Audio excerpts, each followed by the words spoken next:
Hey, X. Yeah, we're back, hopefully.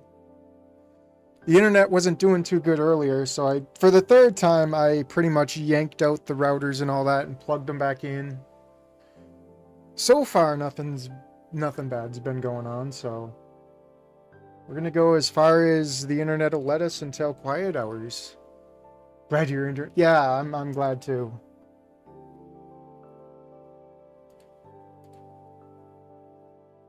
Oh wait, where's my? Let's get a timer.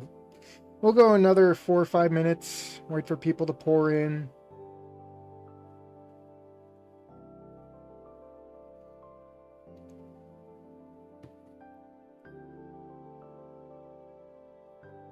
Should let me get my own stream up.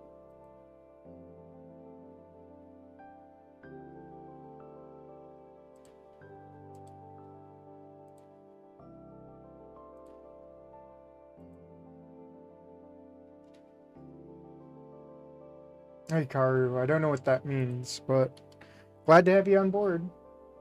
Hey, doggo.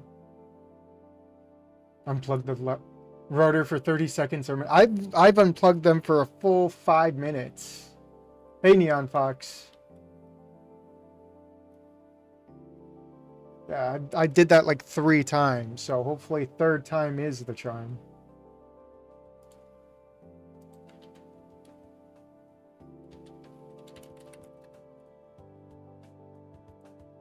Hope things are better on your end. Yeah.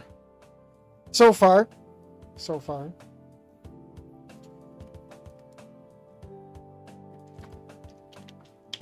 Darion, hey, bump the mic again. That's Portuguese. Oh yeah. I wouldn't know. I wouldn't know. Dang, 12 people in already. Then again, 60 people jumped on board for subscriptions. That was just crazy. At this rate, I'm going to hit like 300 in no time, and then I have to play the other VN game. It's going to be crazy.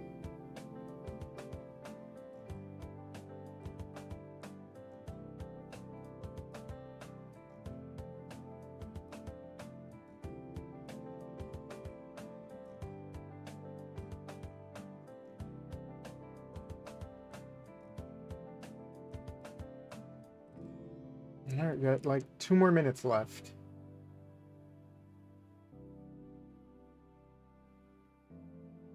Did you figure out the problem? I don't know what the problem is. I just unplugged the router in the Wi-Fi box and plugged them back in.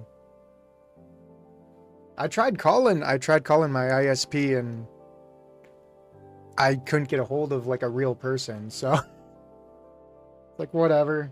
But this is the future where we deal with robots that cannot fix themselves. But enjoying your playthrough, caught up the other day and been immersed in the story. Thanks. I'm pretty locked in.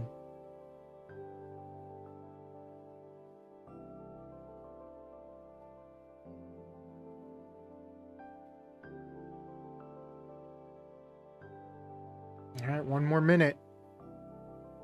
Ah, yes, that always fixes it. Well, it's the only fix I know.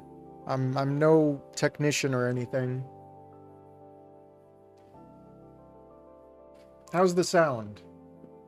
Is like my voice to the music like decent? Do I need to turn myself down, the music up? Because now would be the time to do that before we get right into it.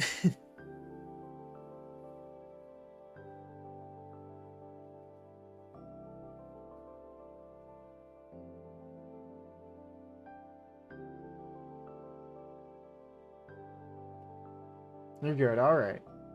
Good to hear.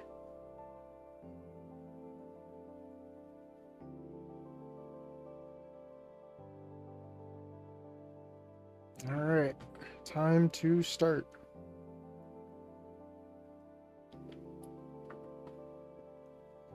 Alright, where we left off. But right now, I'm just waiting for art class to end. Mr. Triggums is apparently one of those substitutes that demand complete silence until class is over, but doesn't care beyond that. So even though I'm sitting about 2 feet away from Olivia, we're having to text each other. She's quite the storyteller with these doodles. Like right now, as I try to keep up with the tale of Guts riding a... What's he riding again? He's piloting the main golem from Gundam Finn. A giant robot from one of the shows she's been wanting us to watch together. I mean, we would. I totally want to. Just Olivia and I sitting side by side on my couch. I got the game, so I don't want to get spoiled anymore. Thank you for... Alright, no worries. Thanks for dropping in. Play the game. Enjoy it. Hug the gator. Maybe as we're getting tired, we start leaning against each other. I could even offer to keep her Whoops. Catching my phone out of the precipice of my desk, I see that Olivia had sent an even more detailed version of the previous Guts drawing. Do you guys... Oh! Shoot. Don't worry, you didn't miss anything. I'm sorry, I forgot to hit the gameplay button. Don't worry, you missed nothing. My voice read everything. It's just Inko. It's just been Inko and Olivia. That is totally my fault. Oh. Don't worry. It's crisis averted.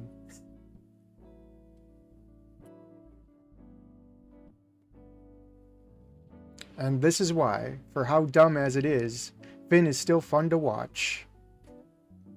I'm sorry about that, guys. I don't get it. You almost didn't get your phone just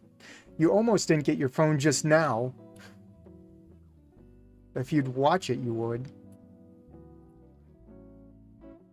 Angry rat. One day, maybe. Though only if it's with her. One day, yes. Ah, crap, teacher. Don't want to lose my phone. Okay.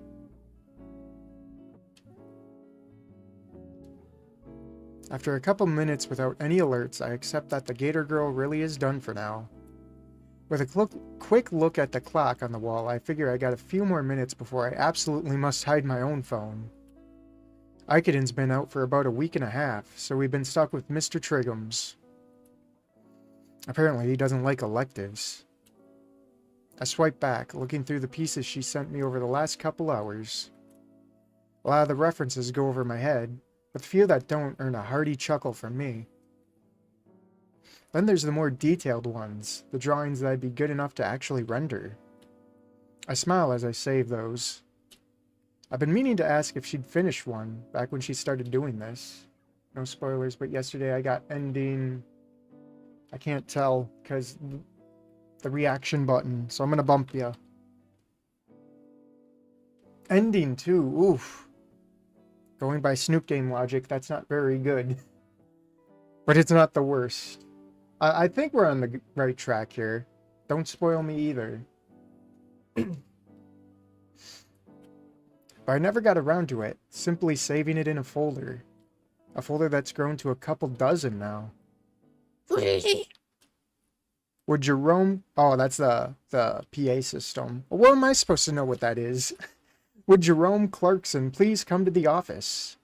Would Jerome Clarkson please come to the office? Thank you. Shh. You know, the announcement makes me nearly drop my phone again. I got 3. Gorgeous time. Very nice. I've been going on all morning, just calling random students to the office. A buzz from my phone has me check it again to see another message from the Gator Girl. Never mind. Teach is acting weird today.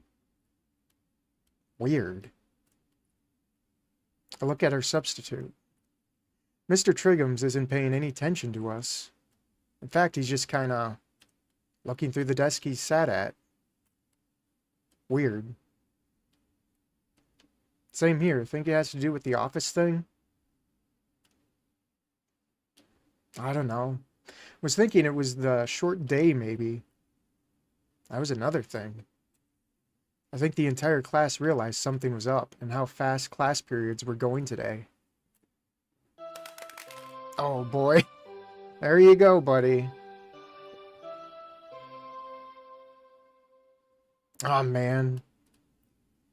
I look at my phone on the floor. The corner of the screen chipped away. Well, you should have got a case for it, buddy. Picking it back up before any of my classmates can step on it on their way to lunch. I also just noticed that Ben wasn't here in class either. Turns out I was literally one choice away from getting 3 and I felt like a goof. I went back and got it because I love that Gator. Oh, ooh, that phone looks very bad. I'll always use phone protection, man. I've never went a day without it. Hurry up. Hurry up. Short day means lunch is earlier. Heading to lunch. I realize I'm actually not that hungry. Strange, but I guess it's an internal clock thing. I'm just so used to eating at the same time every day. Looks like I'm not the only one, as the usual war zone in the cafeteria has expanded to spill into the surrounding hallways. It's loud enough to even cover up the continued announcements. Shh! Eric, thank you. Shh! Mostly. I've gotten pretty good at weaving through the chaos relatively unscathed, but man, these guys have way too much energy. What are they even fighting about? But as always, the table in the back is left alone. The gang's all here. Damien is chattering loudly about his day so far to Olivia, who's occasionally poking Liz across the table with a toy claw hand. Liz flails her arms around to shoo away the offending poke, but never bothers to crane her neck down from the rafters. She perks up when she sees me. Yo, it's Inko. Hey, what's going on at Olive Garden today?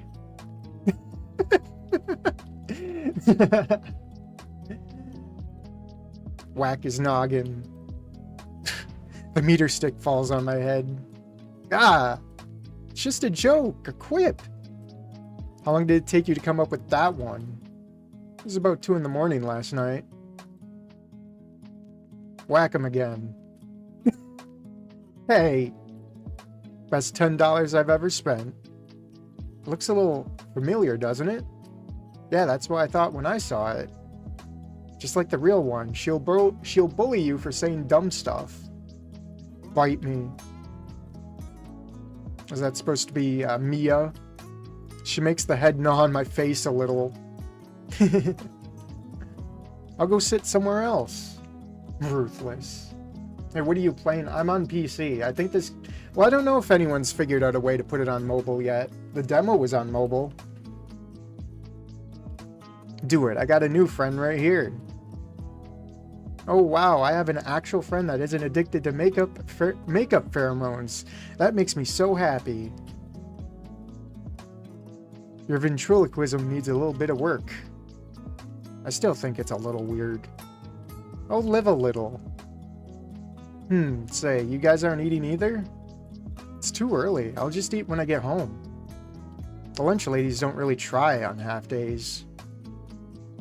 Don't they, do they not try normally? The difference makes itself known. I was out for like a week. I'm just gonna steal some of whatever Olivia makes later. Get your own. Hitting everyone out here. I've changed my mind. She has too much power. This is great. Olivia reaches over to gnaw on Damien again, and I snatch it out of the air. Ah, no! I aim to hitch it right into Olivia's snout. Bullseye, it's clamped shut. The evil is defeated. While I'm giggling like a schoolgirl, Olivia uses the chance to grab the hand back. Fine, no more claw today. She hastily stuffs the plastic toy in her backpack. After some more small talk, Damien's attention wanders towards Liz, who seems to be lost in thought. Hey Liz, what's in your head? Huh?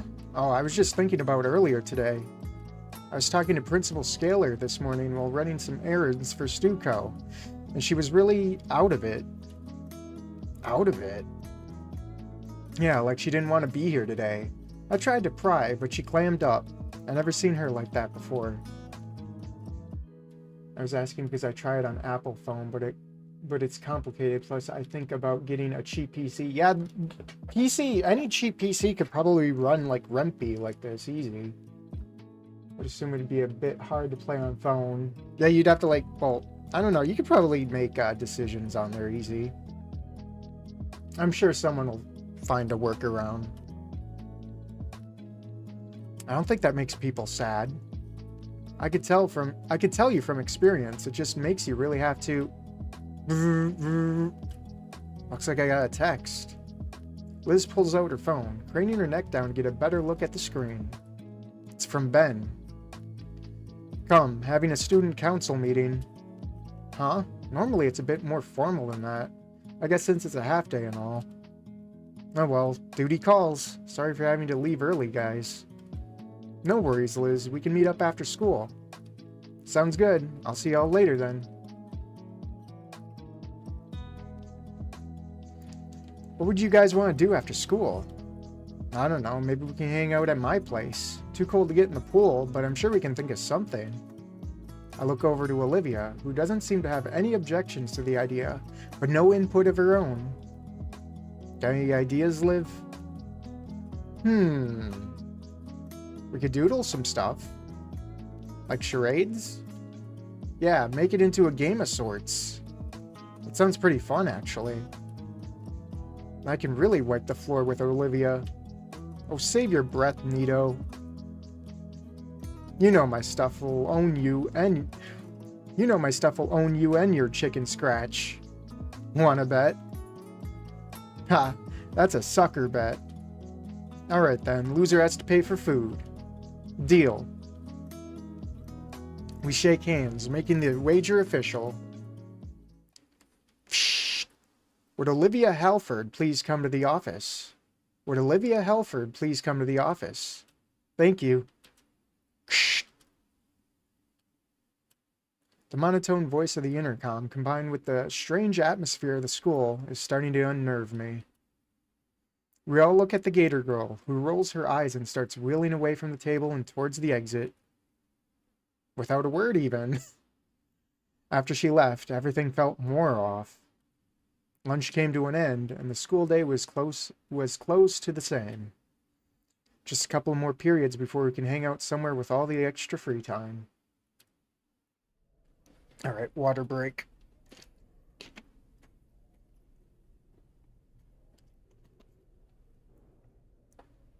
I look at Olivia's desk, still empty 5 minutes into Proclaim's class.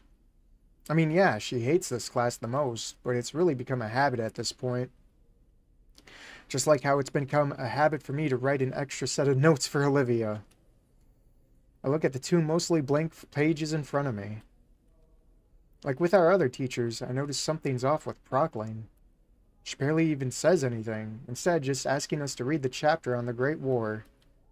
I do just as asked, and 5 pages in, I could say without a shadow of a doubt that it was the stupidest reason for a world war to break out.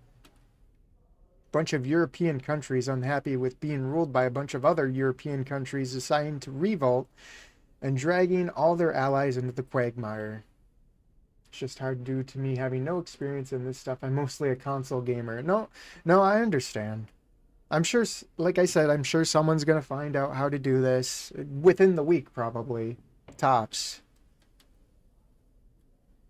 I'm really struggling to make sense of the information, made worse with how outdated the textbooks are. Seriously, they're written so bad it ought to be a crime. It oozes pro-guild age corporism. Corporatism?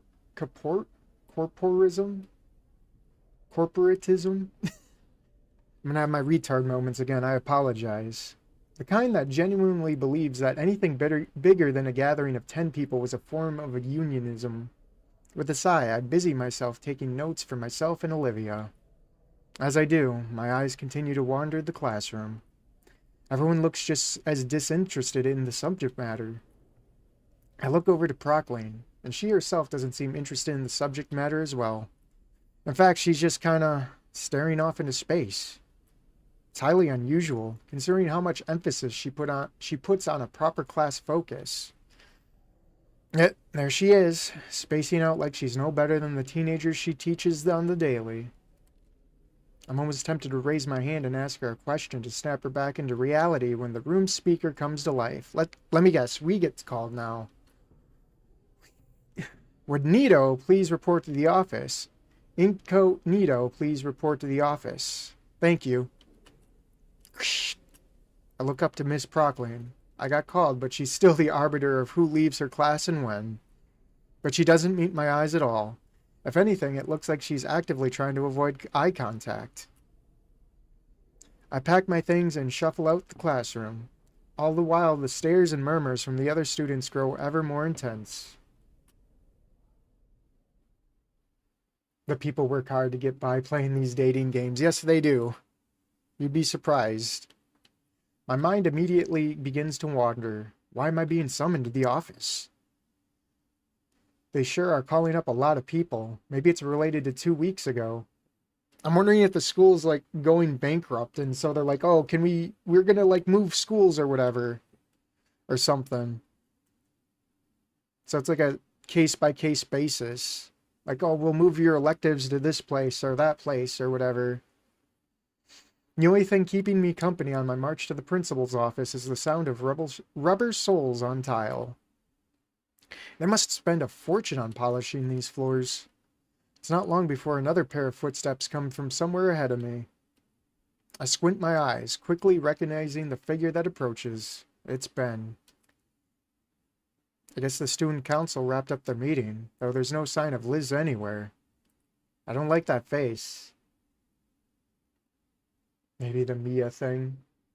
Oh no, I love playing story games. I love them. And oh boy. As the parasaur makes his way closer, I notice he has a complicated expression on his face. Hey Ben, what's going on? He flinches as I call his name and looks around like a lost child before he spots me.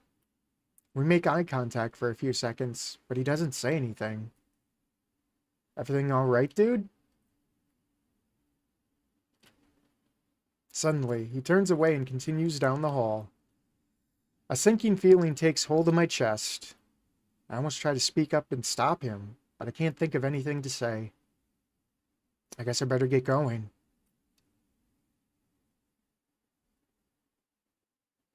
After another minute of walking, I reach the door of the principal's office and find it wide open. Come in! I step into the office and close the door behind me, following the source of the deep voice. Oh boy. I realize now I've never seen the interior of the office before. It's fairly standard for an office. A long wooden desk, a filing cabinet, a few potted plants, and a couple of shelves for storing all of the sorts of things. However, on closer inspection, I notice things look a little more disheveled than I expected. Manila folders are strewn across the desk. One of the filing cabinet drawers hangs open, and the potted plants are either overwatered or wilting. Is this really Scalar's office? Mr. Nito. My attention is suddenly pulled away towards the hulking figure sitting behind the desk. I can only imagine what that office chair is going through right now. Sir, is everything all right? Have a seat, please. He motions to a small plastic chair on my side of the desk. How have you been, Inko? Oh, we get a special picture here. I oblige his request, taking a seat and trying to suppress my anxiety. I think I'm doing well. He nods to himself, holding his eyes closed. That's good to hear. The whale looks down at an open folder on his desk, taking a moment to look over some kind of document. I have news for you regarding your instructor for AP Art Design and Photography. Uh-oh. It's news about, Ikeden. Uh-oh. You mean Mr. Ikeden? Yes, Mr. Ikeden. A fine teacher, Here comes the stuttering. A fine teacher. If students' surveys are anything to go by, he also spoke quite highly of you. Did you have a strong relationship with him? Yeah, I think so. Did something happen? My heart drops as Ferris's brow lowers ever so slightly. Suddenly, his tone completely shifts into a more clinical. Over the last 2 years, Mr. Idekin has been suffering from a rare form of chondrosarcoma that originated in his vertebrae. Oh, that's why the cracking. Oh boy. His tone is heavy. I don't quite know what ailment he just named, like he should spit on the doctors responsible for discovering it, but the practiced movements and worn-out features are undeniable. Is he die? He's by no means a fragile man, but the tiredness he tries to hide is barely concealed. Every student he's broken the news to has taken something more from him. Sensing himself slightly to be tactful as he can, the attempted reverence is lost as he recited scripted lines just a few too many times already. He can't muster much more than this flat citation. This analysis means nothing. I'm just distracting myself from the reality of the situation, as though prolonging a confirmation will keep it from happening. Been there. Mr. Ferris noticed my subtle confusion and clarifies that he must have done a few times already. Bone cancer. Mr. Idekin was well advised by medical professionals about the treatment options available to him, and the district offered him a generous medical leave in recognition of his tenure here at St. Hammond. He turned both of those down. The cacophony of thoughts swirling in my head makes it nearly impossible to think. Impossible to focus on anything right now. Right now, all I can do is revel in it. Time passes. I'm not sure how much, but I can still get a grip on my own mind. Ferris is calmly waiting for me to say something, but I can tell he's becoming uncomfortable. There's only one thing I can muster the will to ask. Why? The whale grimaces. I wish I had an answer. His inflection tells of his own questioning thoughts. The exchange seems to give Ferris the energy to continue, however. On Sunday, Mr. Idekin was hospitalized due to complications with his illness. He passed away the following morning. Couldn't even say goodbye. That fucking sucks. Olivia was called here before me. That's gonna fucking suck even more. That's why he asked for help for taking the pictures. Yeah, and all the heavy lifting.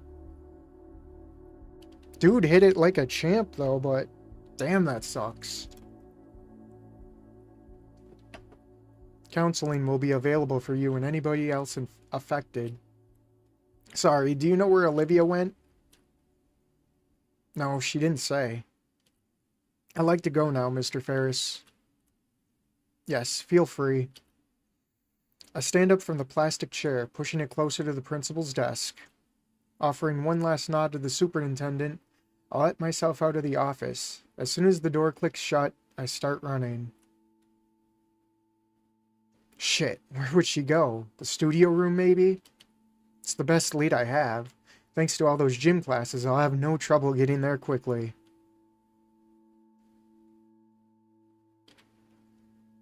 My new destination takes me up the main staircase of the school and onto the second floor.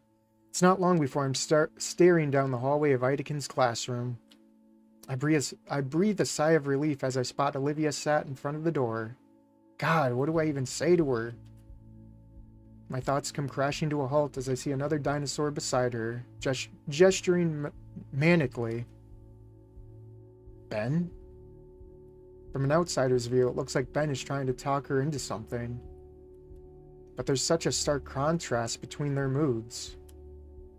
I suppose Ben is mourning too, but maybe he's just handling it differently. Rip Idekin. It also didn't help that the character he's referencing died in the show as well. Oof. I mean, maybe people would have read that easier than I did. I don't get like half the references in this game, except if it comes from Snoot or not. That's the plan I have in mind. What do you think of it? Olivia? Yeah, okay.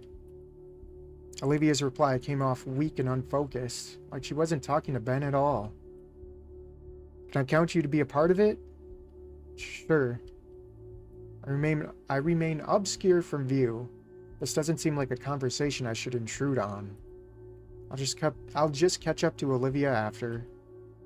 Honestly, I'm somewhat surprised Ben is talking to her. No, maybe that Olivia's listening to Ben. That those differences are being put aside.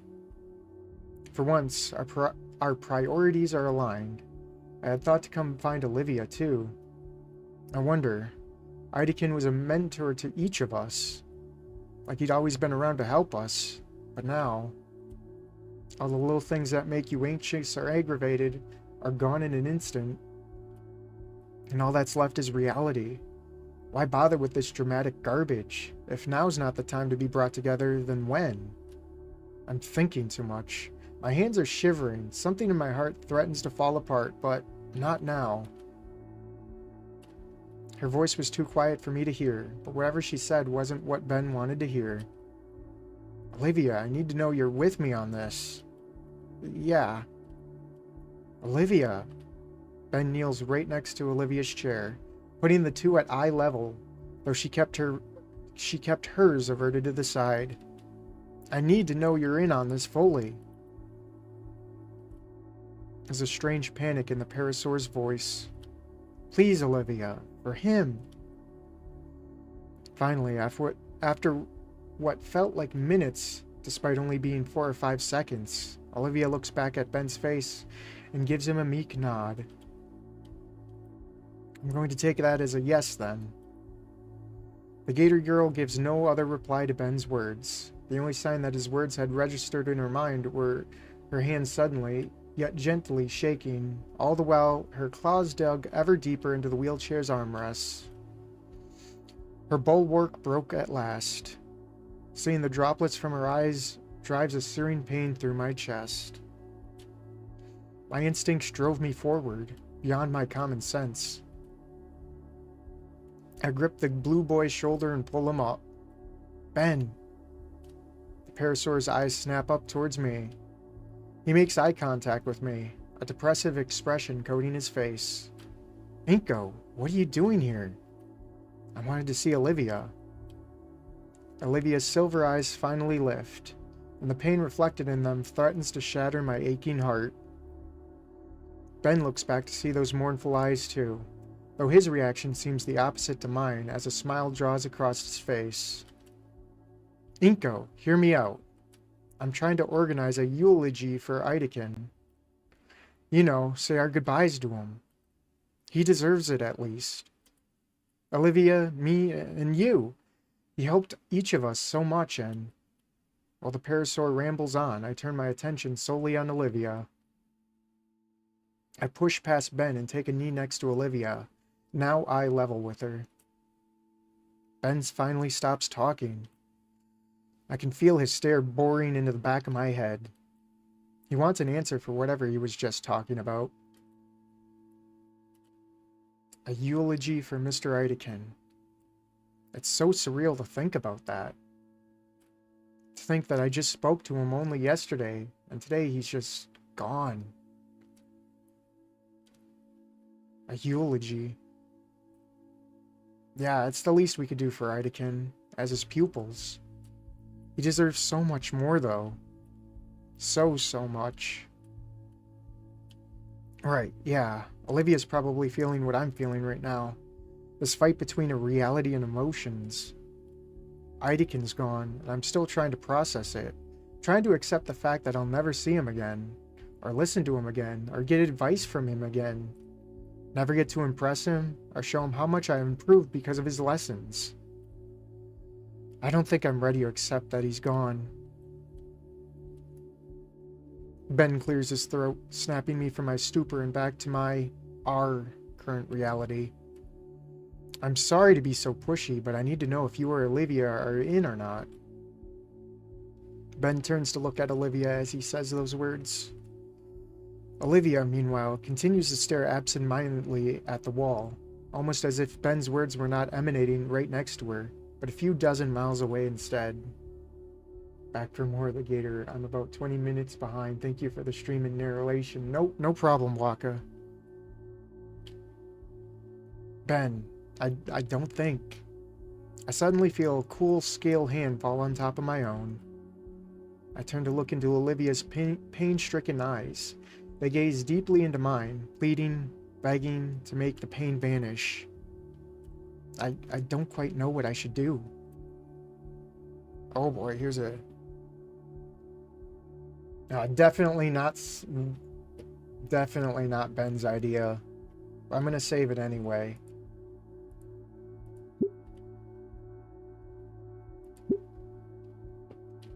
Can you give us some time, Ben? The student council president's taken aback by my words. But Olivia!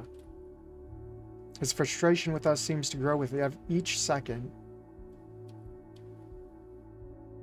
Go with Ben on this. I know it's hard, but I bet he's just as wrecked as everyone else. He just knows how to hide it all. No. Wait, weren't you the one who said you got ending too? I'm scrolling back up.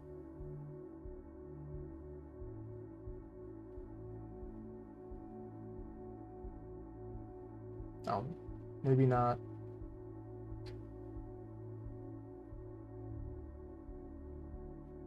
Oh wait, you said you got 3. That means you did something wrong, and maybe this was what the thing was wrong. Oh, let me get some... Oh, you're in endgame now.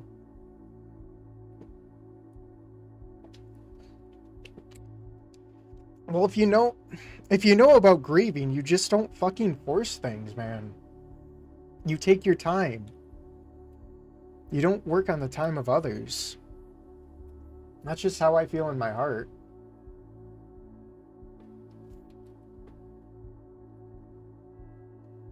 Well, we'll see. We'll see what happens.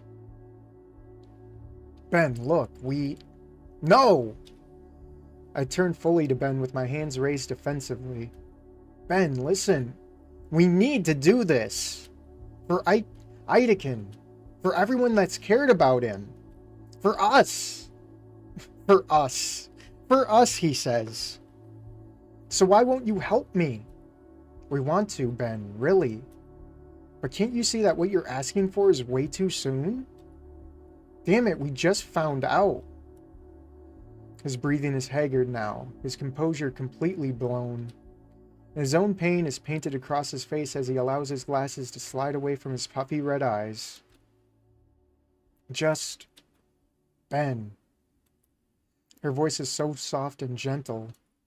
Her head turns back to me, her own pain still in her eyes, but also sympathy too. She looks forward and her words are more resolute. Ben, I understand. The Parasaurus boy's breathing hitches. Okay, I gotta leave. I don't want to risk that again. All right. Take the path by yourself and then experience it. I don't blame you. Go for it. Most student presidents don't understand. Cough, cough. Some people do eulogies at different times, but everyone grieves differently. Yeah. When watching your stream, I realized my only mistake was not asking Olivia for advice when her and Liz had an argument. I don't know. It's always... The good thing about this game is you can always get every ending, so... Everyone makes a big crap about, oh, what first ending did you get? And it's just like, it is what it is. You can get them all. You don't have to lock yourself into something, especially with like, hey, I could just end this right now and go back to here and just screw everything up. I don't know. I'm weird like that. You're right. We should do this, and I will. I promise I will. But it's too soon. We all need time. But he clenches his teeth, followed by his fists. He takes a sharp, uneven breath, his glasses sliding off his face and right onto the floor. He's so agitated, so exasperated and devastated that he doesn't even seem to care. My free hand finds itself on my other friend's shoulder, forming a full length between us. Olivia reaches down and picks up the prescription glasses, using her sleeves to smudge them cleanish. Ben struggles, his already broken composure fracturing further. His hands shake as he accepts the proffered eyewear from Olivia, having great difficulty sending them back on straight. When he can finally look up from the floor, his eyes are even more raw with fresh pain. You promise? Olivia nods at the quivering question, her own lips starting to shake as well. Yes, but for now Ben finally gets it, as his emotional dam is near bursting. Yeah, you're right. Sorry. Ben walks up to me and pats me on the shoulder. With a final solemn look at Olivia and a nod towards me, he walks out of the classroom and leaves Olivia and I alone. Of course, but the first one hits you the hardest because it kind of reflects what would happen to you, and some people really have strong impressions on bad endings regardless if you can change. Jeez, I didn't know you were streaming already. I seem to be late on something big happening. Yes. I mean, I think you'd probably want to go back maybe a half hour or so. How much? Oh, yeah, probably a half hour, I'd say. Yeah, some big news dropped. So, yeah, major spoilers here on out. As the door clicks closed behind me, I hear Olivia take a sharp and shuddery breath before turning to look at me. Her eyes are glossy and puffy on the edges. Trails of tears stain down her cheeks. And her expression is of someone who doesn't want to believe that it's true. Hey, if you want to catch up while catching up, listen in like ×2 speed or something. I don't blame you for doing it. And her expression is of someone who doesn't want to believe that it's true, but knows deep down that it is. As I look at her, I feel my emotions come back twice as hard. No, I need to be strong for her sake, damn it. Olivia, I try to find the proper words to say something to her. Anything that could give her any sense of comfort to ease her pain. But I feel my throat begin to tighten like someone's hand is around my neck. I don't even notice that I'm crying until my vision becomes blurred with tears. Without thinking, I wrap my arms around the baryonyx and pull her into a hug. And there's the third hug. Olivia seems shocked at first, frozen by my sudden reaction.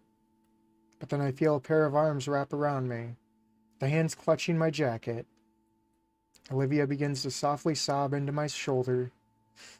I feel my own resolve break down as I hear the increasing pain in her cries. When we're like this, I can't even pretend to be the stronger one anymore. Maybe I could bear the pain of Idakin, but seeing Olivia like this, I hold on tighter. I don't even want to let her go. Suddenly, she mumbles something into my shoulder. What was that? We pull apart and I look over Olivia. Her sunken face is covered in splotches and trails of wet and dry tears. She's hyperventilating and looks like an absolute mess right now. Despite this, her eyes are fierce and lively as they meet mine. I need to do something. Right now? She doesn't respond, hurriedly rolling down the hall towards the elevator. Apparently people say this is getting close to the end. All they say is I'm locked in now, so whatever comes next is probably the ending. Eventually. Where would she... The fountain. The only place she could be going. I step forward to follow her, but stop. No matter how I try, I can't continue. This is Olivia's promise, not mine. I have no right to intrude into it like that. My hesitancy has robbed me of any choice in the matter. She went alone. I'm a fucking idiot. Alone? In this freezing weather? While she's going through this? What the hell was I thinking? I start my silent march through the halls, out the building, and into the frozen wilderness. 45 minutes and 50 people. Very cool. Yes, Bacon. Everyone's here for the Gator. And that's my cue for some water. Well, it's still like 16 hours of him streaming in total, so yeah, he's bound to be by the end. I can't believe it's been that many hours, man. It's cold out. Freshly starting to snow. The world just feels so much smaller, muted, and colorless. Now's not the time. I must find Olivia. There's the thin tire tracks and the thinly laid on snow, pathing out down the sidewalk. I follow them. The path is serene. The falling flecks of white make it feel like one of Olivia's landscapes. The fountain must be just around the corner. Oh God, I should have gone with her. Of course the fountain's only accessible with stairs. The steps are tall and coated in a thin layer of ice. It's a death trap. Something rolls down and bumps my shoe. It's one of Olivia's handles. My face flashes with heat and my blood runs cold. Oh my God. I can't lose 2 people in one day. Please. I will myself to look up. 8 steps up, Olivia's wheelchair is toppled over on its back. Seat ripped, wheels spread. It's unrecoverable. She's kneeling. Olivia's 2 steps further. Halfway onto the next ledge, her arm reaches up for the next one. Olivia! Olivia stops and slowly looks back. It's a look of shock and humiliation at being seen like this. She turns back and starts pulling herself up to the next step. Damn it, Olivia! I take a step up and catch myself. It's a wonder she even got this far. But I find my balance and start marching up towards her. Her arms slip on the ledge and she falls back. I caught her in my arms from behind. I didn't make it. She looks up at me, her eyes filled with tears. I carefully set her down on one of the steps.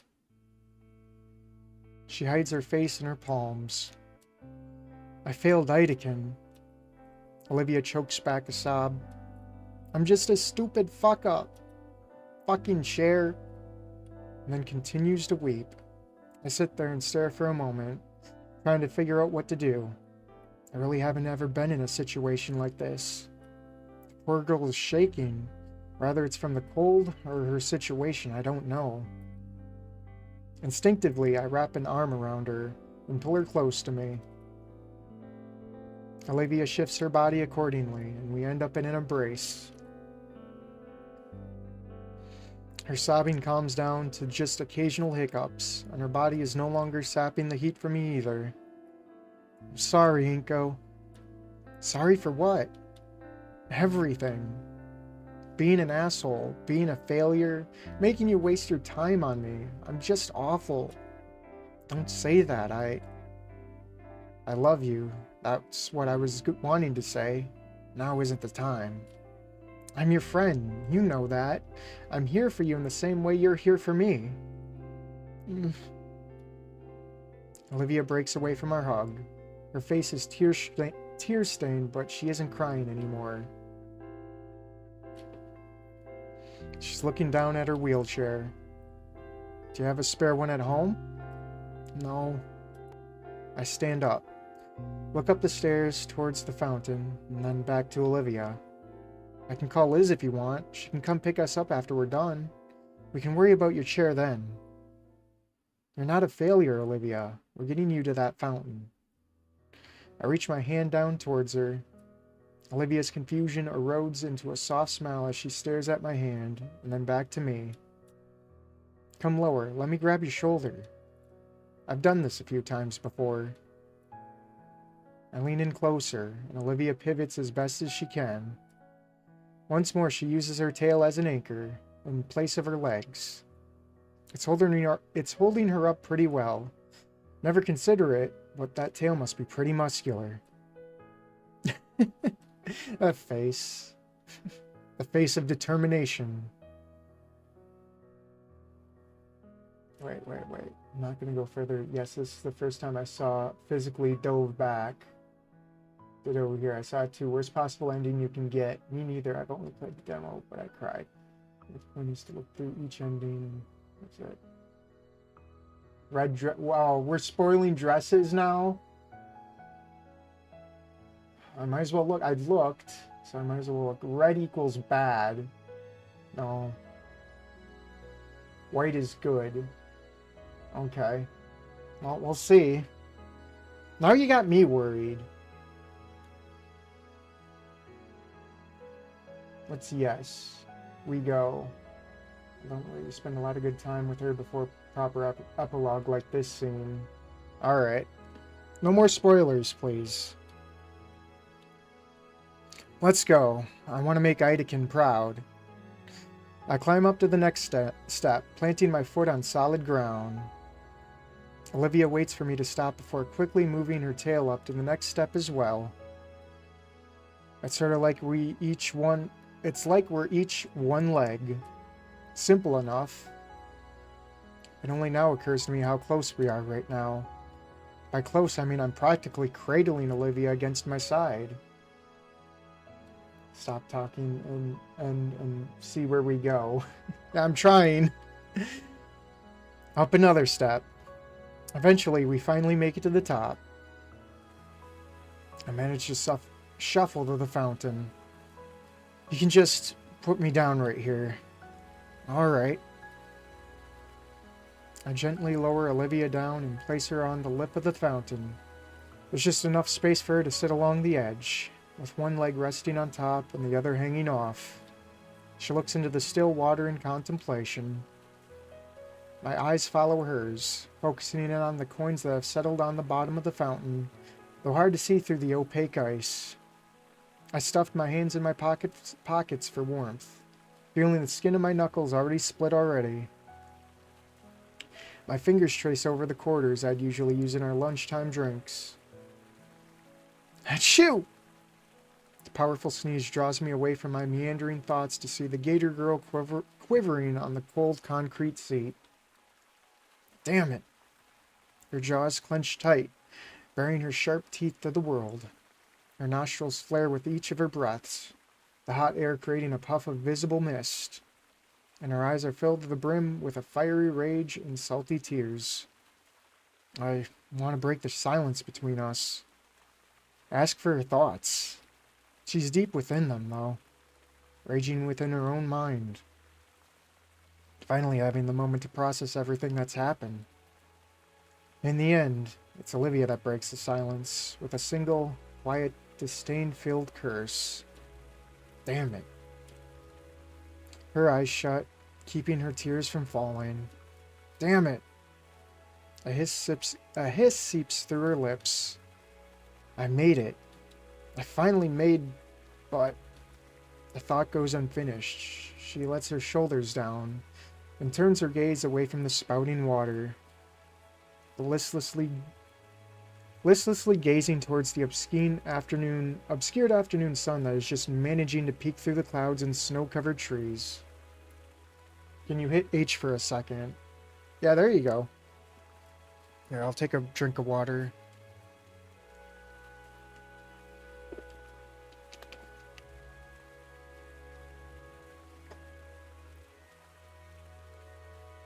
Maybe she's imagining that's where he is now. But what now? I withdraw my hand from my pocket, holding it open for her to see the pocket of change in my palm. Scanning over the water feature before us, I think back to all the times I wanted to do this with someone else. How about we make a wish? Let me guess another choice. What are we gonna wish on, guys? Olivia's brow furrows as she glances off to the side. Her fingers grip her hoodie, and I watch as she considers my suggestion thoroughly.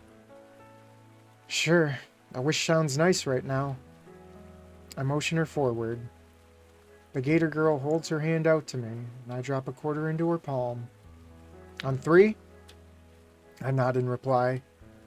1, 2, 3. I wish for...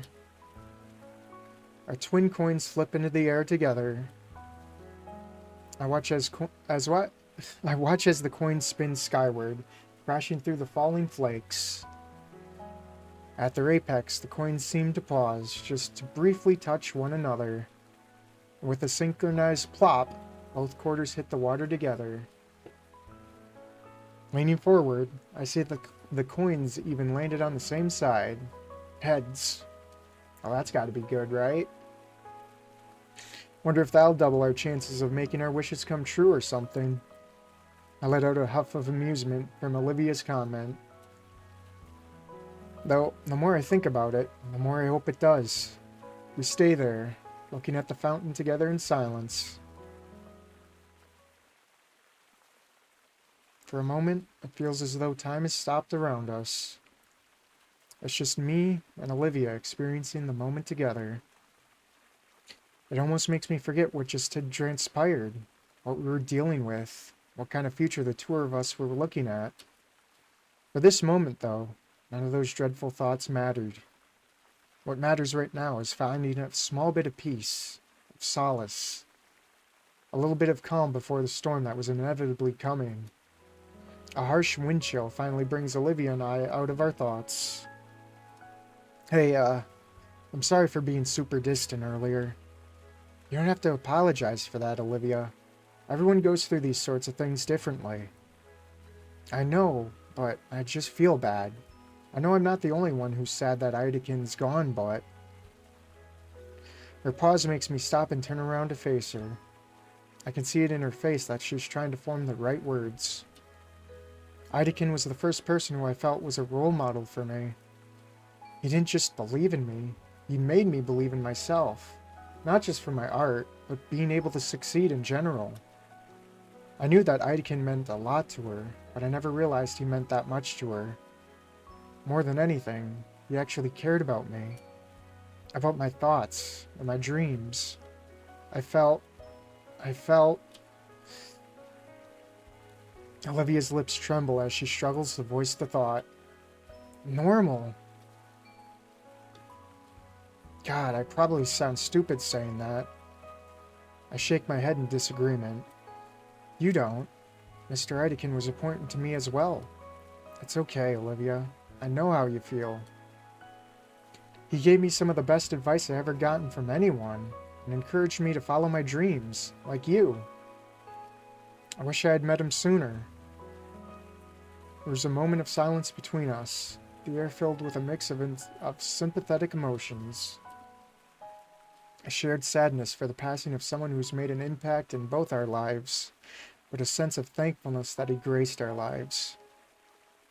Guess we both got our issues, huh?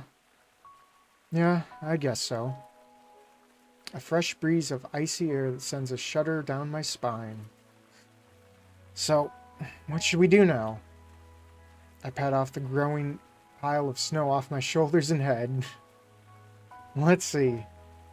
Look at my phone. School's ending in 10 minutes. Do you want to just chill here till then? No pun intended. Sure. I look around, noticing a tiny bench for two nestled against a tree. The Gator girl must have noticed, as she's already holding her arms out for me. I recall something, a certain pair of raptors. I'm trying not to cry right now. It's okay to cry. Just, or it could be, well, I don't know. I'd say it's okay to cry, but then again, if you're living with other people, it can be a little awkward. Is Caveman on sick for writing the most heart-wrenching story for this game? Yes. Yeah, let me grab some water.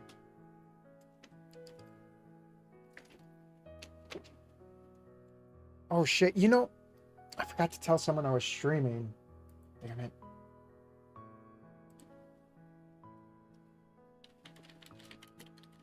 Sorry guys, give me a moment.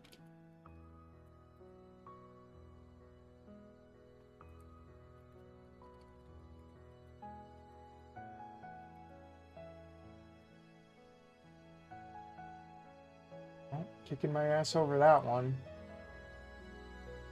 Ugh. Alright, I kneel down, facing away from Olivia.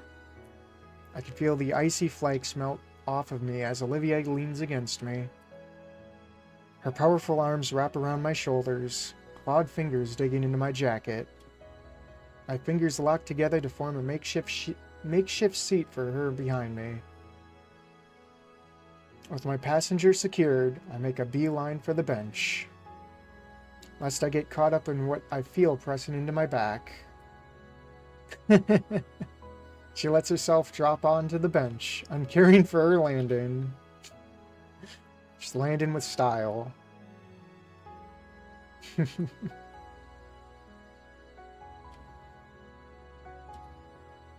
I take a page from the Book of Olivia.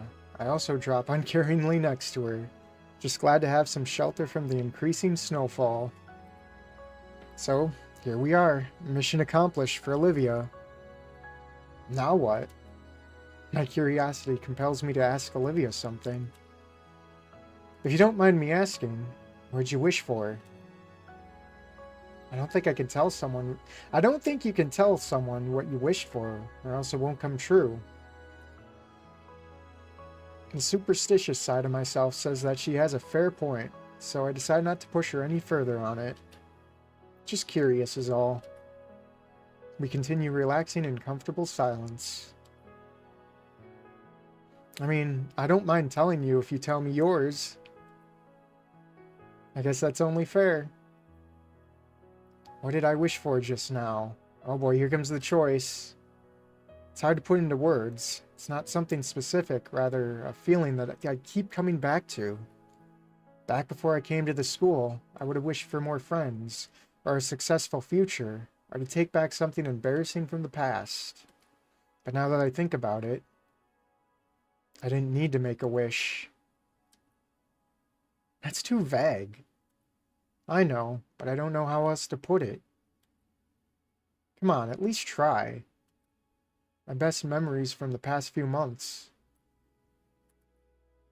This. This? Being outside in the freezing cold? No, not that. What do you mean, then?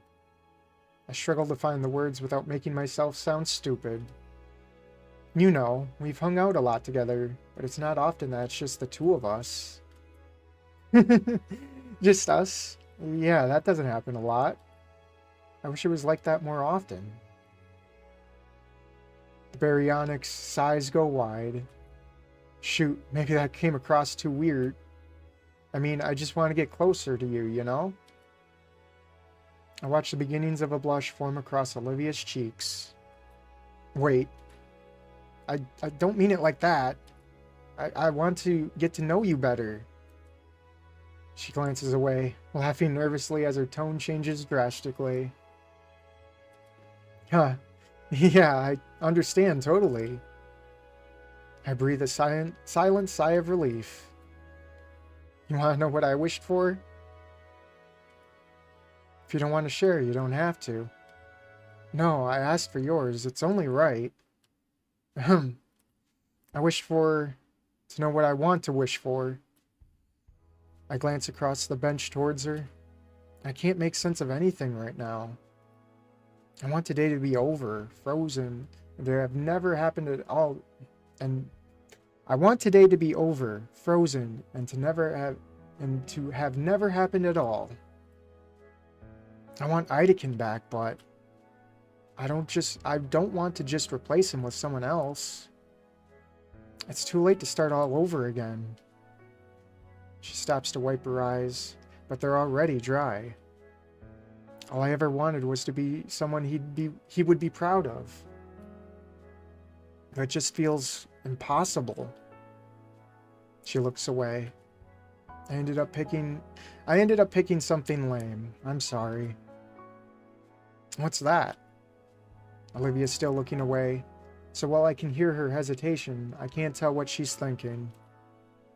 I threw that coin, and out of everything racing in my mind, one thought that stuck out with me the most was just... She chews her lips in contemplation for a moment, and when she's finally continued, her voice is a soft whisper. I want somebody I can trust. I feel my face heat up from her words and her tone. Even with her head turned, I noticed a red flush creeping over Olivia's face too. I instinctively jerk my head in the other direction. Shoot, what do I do now? We're both sitting motionless, neither daring to say another word. If I listen closely, I feel like I can hear her heartbeat from here. She can probably hear mine as well. I don't even notice the cold anymore. Maybe we can just stay like this for a few weeks. No, don't be ridiculous.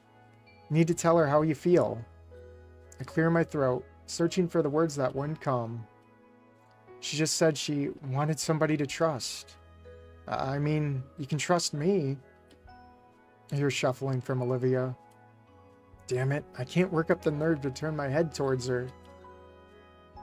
My neck feels like a rusted hinge as I try to disobey my body and look at her through my periphery.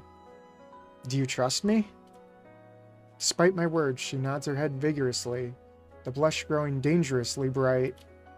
Well, I shift my body towards her on the bench.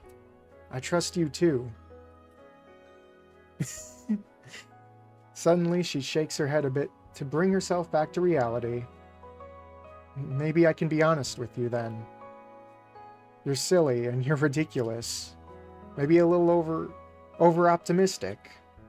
You're thoughtful and adventurous, and you're so willing to just take me with you. You don't even treat me any differently for this stupid thing. She lightly hits the armrest of the bench. I guess I stopped noticing it at some point. Well, yeah, I mean, obviously, you're like...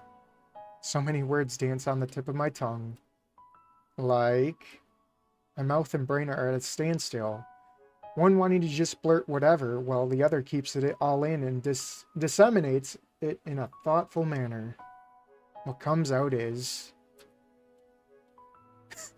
blah, blah, blah, blah. I guess he's right.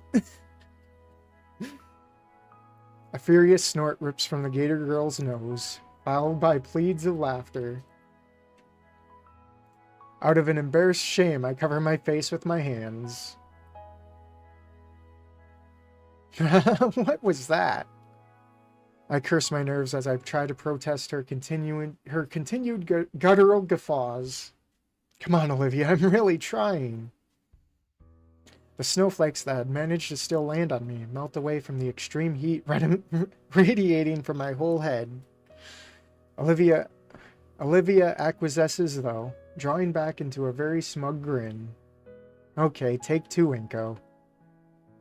My head's temperature finally drops from the court of the sun to a more manageable volcano. Thanks, jerk.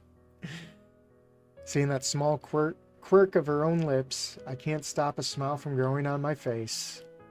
I guess, be honest, with her and yourself. Honest. At the very start, I thought you were just out of it. What?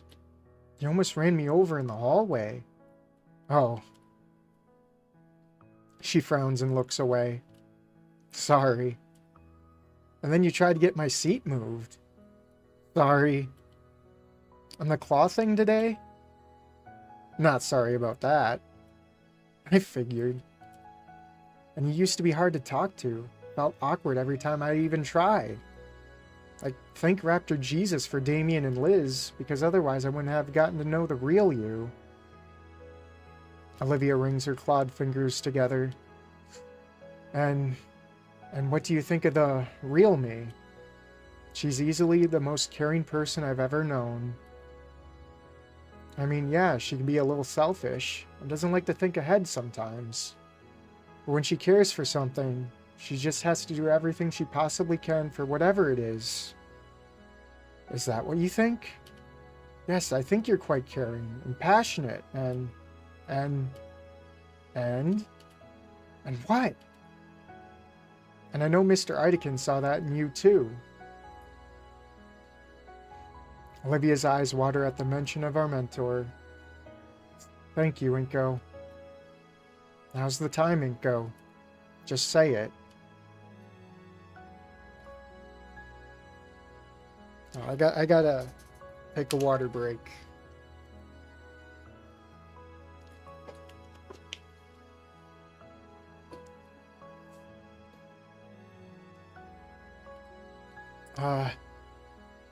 Hey, Inko? Say it, say it, say it! Do you like me?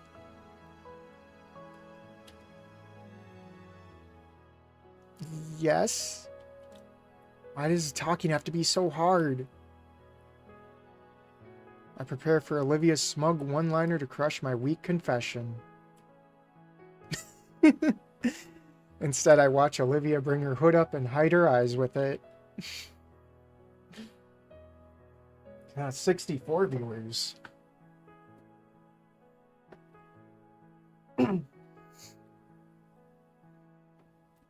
Really? For some reason, seeing her like this fills me with a well of confidence. Yeah. Can I hear you say it? I like you, Olivia. I don't get how. Her hood peels away just enough so I can see her shimmering silver eye. You know, in GTA you can skip and just get the lady of a night. No, we're not doing that. We're not doing that. But hey, Joker. You did it. You got the good ending. How do you even know? Don't spoil anything. Why would you like someone like me? Well, I like you too.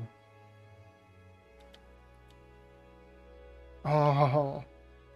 No, I gotta see this.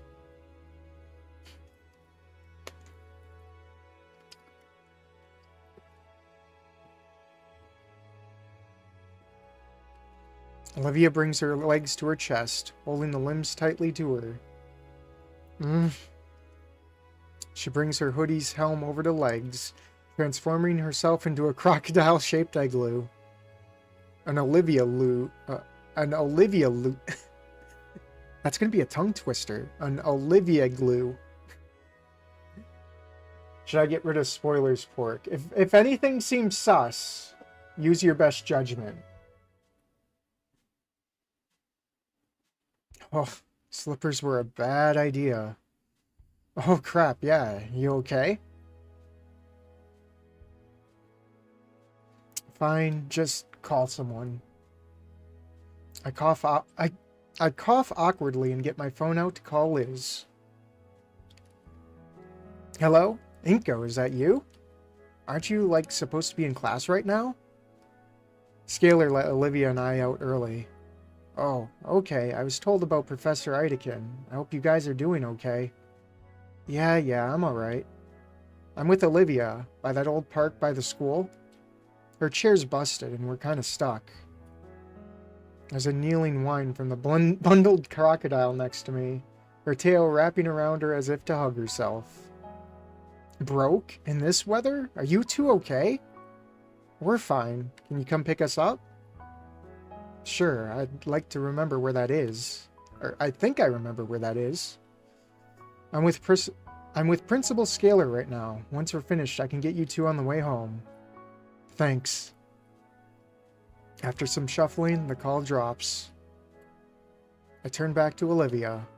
She seems more anxious than anything right now. You alright? Yeah. I'll be okay. The stovepipe maw of the Olivia glue chatters quietly in the cold. My concern finally takes hold, forcing me to finally close the gap between us. She said the chair had no replacement. Whoops, I went into full screen. It'll take a while for a new one to come in. I mean, she'll be trapped at home, completely sealed off from the outside. Man, the beginning of Olivia's annoyed protest die of exposure, becoming a grumbling acceptance as I wrap my arms around her shivering form. You're lucky you're warm, Inko. Oh, we don't get a special picture. I know I'm greedy. Yeah, I definitely feel like it, as if her body shifts and nestles closer against me. Olivia's tail lays on my lap, the shivers reverberating through it the most. I lay my palm atop of it, feeling the cold limbs shaking slowly still. Some long-distance trivia about limbs losing heat the fastest springs to mind, and in the hopes of keeping the frostbite away, I pet the heavy tail.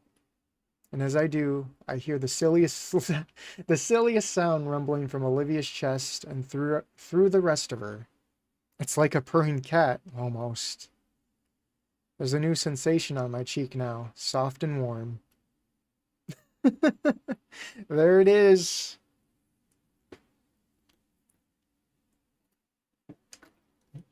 No, please do not kiss. Chat will go wild. Chat needs to go wild. Her lips are planted firmly on my cheek, and this feels nice. As I continue to warm her tail for her, I feel her warm lips pressed more and more against my cheek. I don't know if kisses are supposed to go this long and be this wet. And how the lips are moving and some pointy things are there, and munch. And there's her teeth. Oh, Olivia instantly lets go of my cheek from her non-lethal bite. Oh fuck, sorry, I'm new to this stuff. I'm nervous. It's okay, really. I put a hand to my cheek to feel the damage. I feel the indents of her fangs, but nothing serious. I almost even start falling asleep before we hear a car pull up at the bottom of the hill. Olivia perks up and leans forward to try and see who it is. A few seconds later, Liz's head rises up above the stairs, scanning like a submarine periscope. Ping fail. Crap, it's going to be tough getting all the way back down, even with Liz's help. I look back and smile at Olivia, still huddled against herself and clinging to my arm. You ready? Today seemed to drag on endlessly. Liz's arrival has ended our embrace, and she had quite the dour look on her face. She said she had been in a meeting with the principal, and I can only imagine how the faculty and student council were reacting to Idekin's passing. Her mood seemed to lift a little, at least, when she saw Olivia and I both huddled together beneath the tree. Olivia's mood, on the other hand, plummeted. Probably from the way Liz and I had to carry her to the car. The ride to the Payne's household had been silent, save for Olivia's grumbling and embarrassment. I think I'd be in a similar mood if I was treated like a sack of potatoes. But then again, how else were we supposed to carry her? I should suggest more leg workouts to Coach Solly, just in case.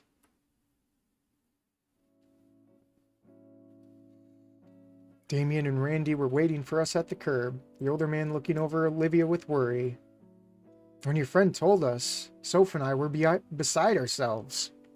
I'm fine, Randy didn't even really hear her. As the instant that her car door was opened, her legal guardian pulled her up into a hell of a bear hug. Oh, he gets to hug the gator too. Come on, I'll get you kids some hot cocoa. Damien watched on with a smile of relief as his father hauled her over his shoulder and marched into his home. You guys want to stick around? Vinny's still in school, so we'll have the consoles to ourselves. It's still pretty early, all things considered. Sure, I'd love some hot chocolate right now. 73? Dang, that's the highest we've had yet. Liz? I'd like to, really, but the council still needs to prepare for the arrangements for Ikeden's... Well, you know. Maybe I'll come by after if I can. Alright, well if you do, I'll make sure there's some cocoa left. Appreciate it. With that, Liz drives off down the street. Come on, let's head inside before we turn into popsicles. Everyone hugs that Gator. Hey, Gesturado. Settling into the well-worn couch, I notice a distinct lack of a baryonyx. Where's Olivia? Randy chimes in from the kitchen, busying himself with an old-fashioned kettle. She wanted to rest on her bed for now, boys. Give her some time. No one can resist give her some time. No one can resist hot cocoa during weather like this, especially how I make it.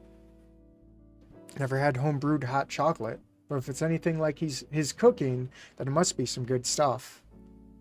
After a few minutes, Randy comes out with a tray. Here you guys go. Oh, they all have names on them. Olivia, Damien, and Vinny. What up? Now I want to see Pork play Chicken Police. One game at a time. He passes around a few Christmas-themed mugs labeled with the family's names and leaves the last one on top a nearby drawer. You're gonna have to be Vinny for a bit. You cool with that? Yeah, thanks, Randy. Watch, Vinny's gonna come back and like, why do you have my cup? Man, you look really cold. Were you out there long? That's true. By now the snow on my jacket's melted and my clothes are chilly and soaked. Feel free to take a load off until you warm up. I'll be in my bedroom resting. Holler if you need anything. He gives Damien a pat on the back and leaves. The mug is hot to the touch, but it's a welcoming feeling to warm up my icy fingers. 3 games at a time are no deal. Once the Skater series ends, I'm going to cry tears of joy. I'll be able to be a lazy mod again. Okay, Bacon. I take a moment to gently blow air on the beverage to cool it down before moving it to my lips. Yeah, it's pretty good. Damien is chugging his. He finishes the swig and sets the glass down. I must have been half of it in one go. Well, there are multiple ways to enjoy anything. After today's events and weather, I really needed this. Another sip. It's really been helping me warm up. I didn't even notice how cold I was. Hey, Vinny. Yeah? You good? I'm holding it together, yeah. Still a bit scattered. I don't blame you. Hey, Pops doesn't want you venturing back into the tundra out there. You up for a game or something? He gestures to the entertainment setup. No, but go ahead, I'll watch. Let me guess, he's gonna put on, what is it? Rock Ring? He better turn on Rock Ring, or I'm gonna be disappointed. Here, let me get some water.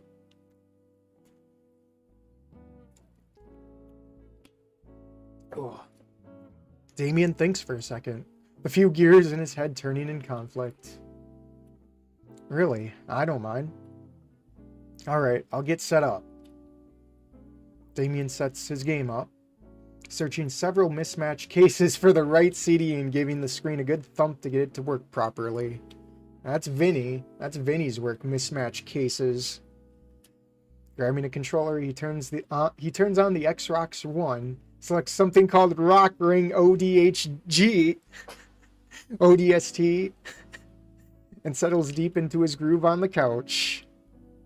That's what I was waiting for. This one's my favorite in the series.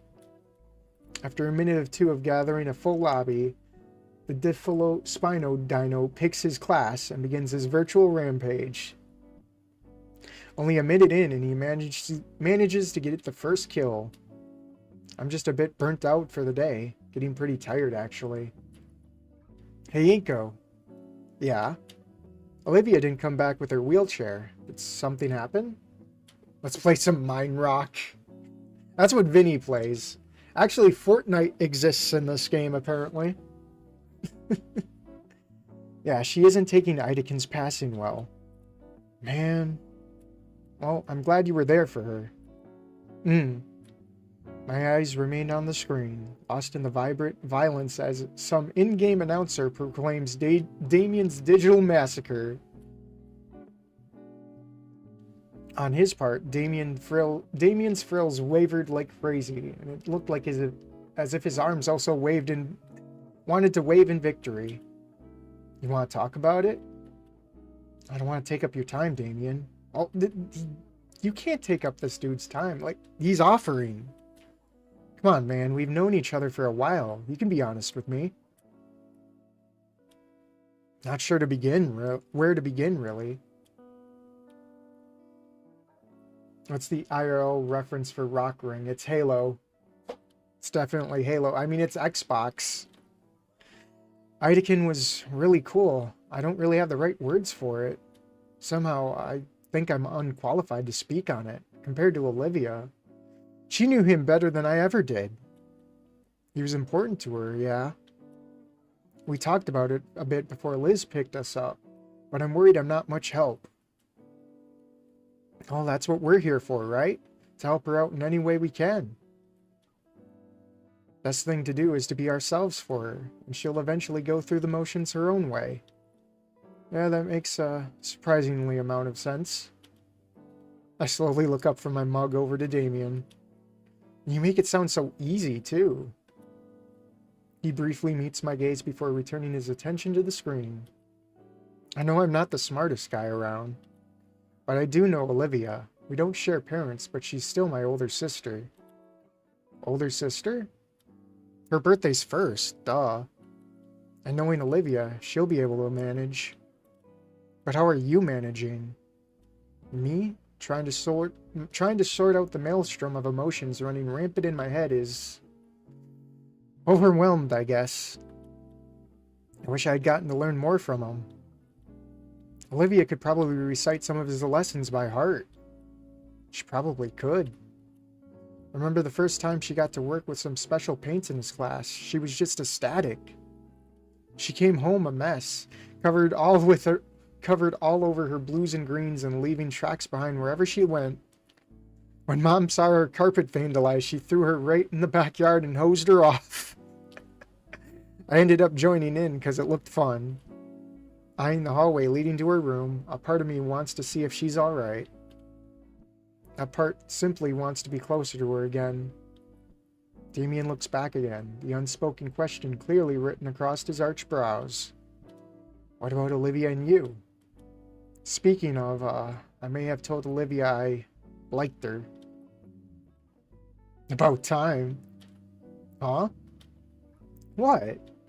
You two have stuck together like glue ever since the summer barbecue. I mean, come on now. Anyone with a half a brain could see that you were becoming more than friends. All the signs were there. Although, it does worry me a little.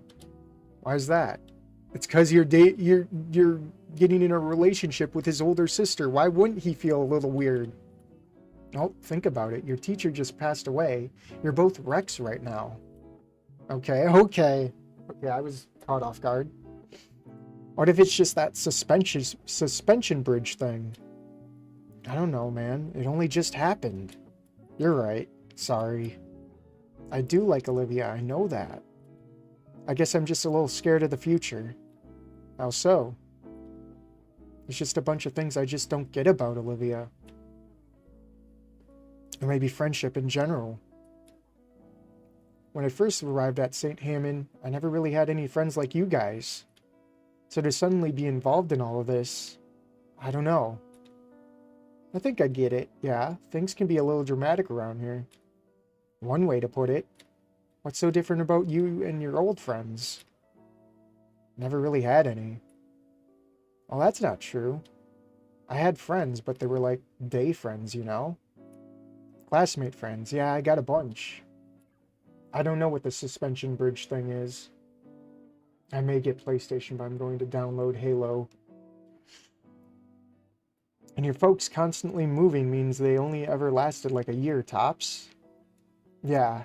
Am I a day friend? No way. You come to our parties and everything. In fact, look. He points to the subtle, discolored patch on my jeans where Vinny's acid punch had failed to completely wash off. We got you marked. Thanks. It means more than you know. To be honest, I always had a good feeling about you. Thought you'd be a decent addition to the group. But to see Olivia actually start opening up around you 2 months ago, that was unthinkable. All those years I was trying alone, you know? Made it all worthwhile. Not to take credit or anything, but I'm just really glad to see her happy after so long. Moments of Olivia and I together flash into my head. Good, bad, and everything in between. It all culminates into a single image of her staring at me with that smile of hers. Me too. Hard to believe that she's been dealing with so much inside when I first met her. Well, Inko, some people just have a lot of problems. They hide from the world. For example, he puts the controller down and shifts to look me in the eye. His character instantly sniped. Oh, his character is instantly sniped. That hot chocolate gave me a tummy ache. I'm being serious. That was serious. It can be little things like that. Little stresses that add up. Now, it doesn't bother me, but someone else? It might just about ruin them. If you're trying to get with Olivia, I'll give you a nickel's worth of advice my dad told me. If a girl you like asks you to wear your shirt at 2 a.m. and bake cookies, she's an absolute keeper. That's some pretty good advice. Just don't break her heart, yeah? I wouldn't dare to think of it. Damien offers me a fist bump, to which I happily reciprocate. A door creaks open. Both of our heads turn back at the sound. She kneels in the doorway to her room, leaning against the side railing. She actually took off her hoodie.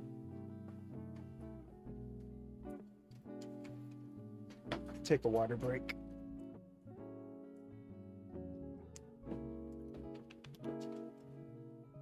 Absolutely a Hank Hill advice.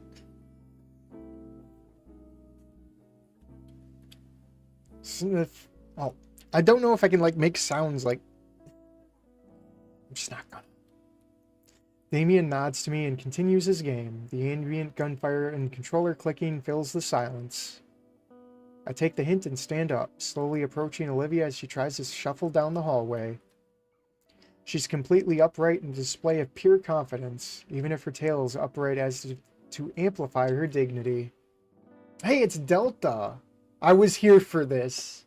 Wait, why aren't you... Didn't I make you mod, Delta? I swear I made you mod. I'm making you mod. I swear I made you mod. Can you, unmod yourself? I've never noticed that. I like her shirt. Yeah, she's got a cool shirt.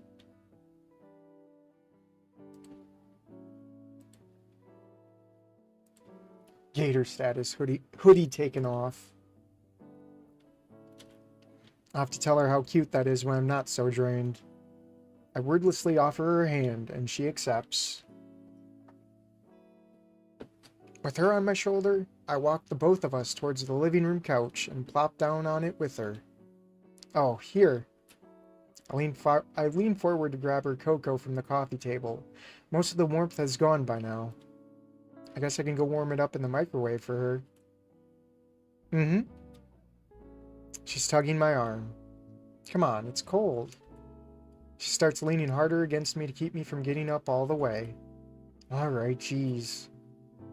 I give her the mug and she starts sipping instantly. Promotion. Promotion and promotion, yes. What a blessing to have found this channel. Oh, don't. I'm just a nobody.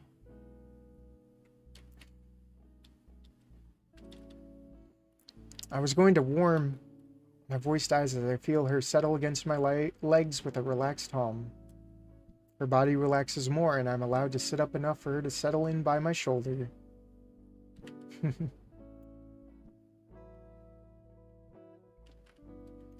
She's warm. The two of us watch Damien's game continue. Olivia continues sipping down her drink, letting one hand free from the mug. Her hand finds its way to mine, and our fingers curl around each other's. Damien plays a few more games. I don't really keep track of how well he does.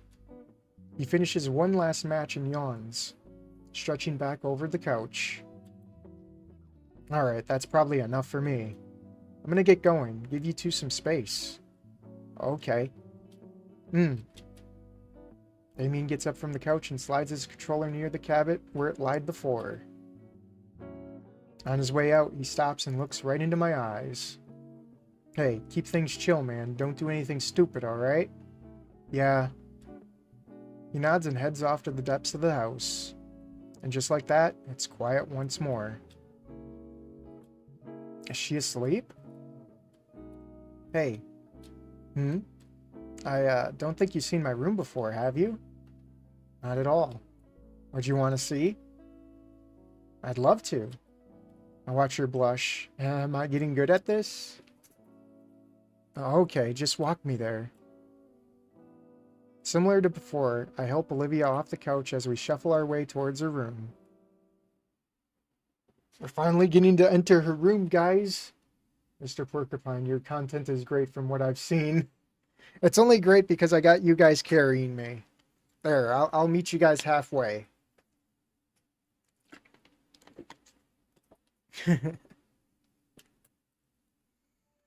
Wow. Take it in.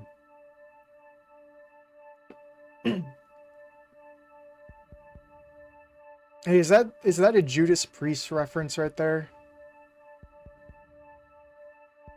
And is that Prince? And that's probably Motorhead?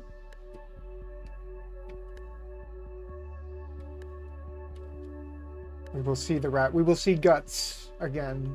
No hugging the gator on the living room couch. I'm not sure what I was expecting Olivia's room to look like, but I'm surprised. It's the air that hits me first. A strange mix of heavy fake floral candle trying its best to cover the almost nostalgic scent of art supplies. And I gotta clear my throat.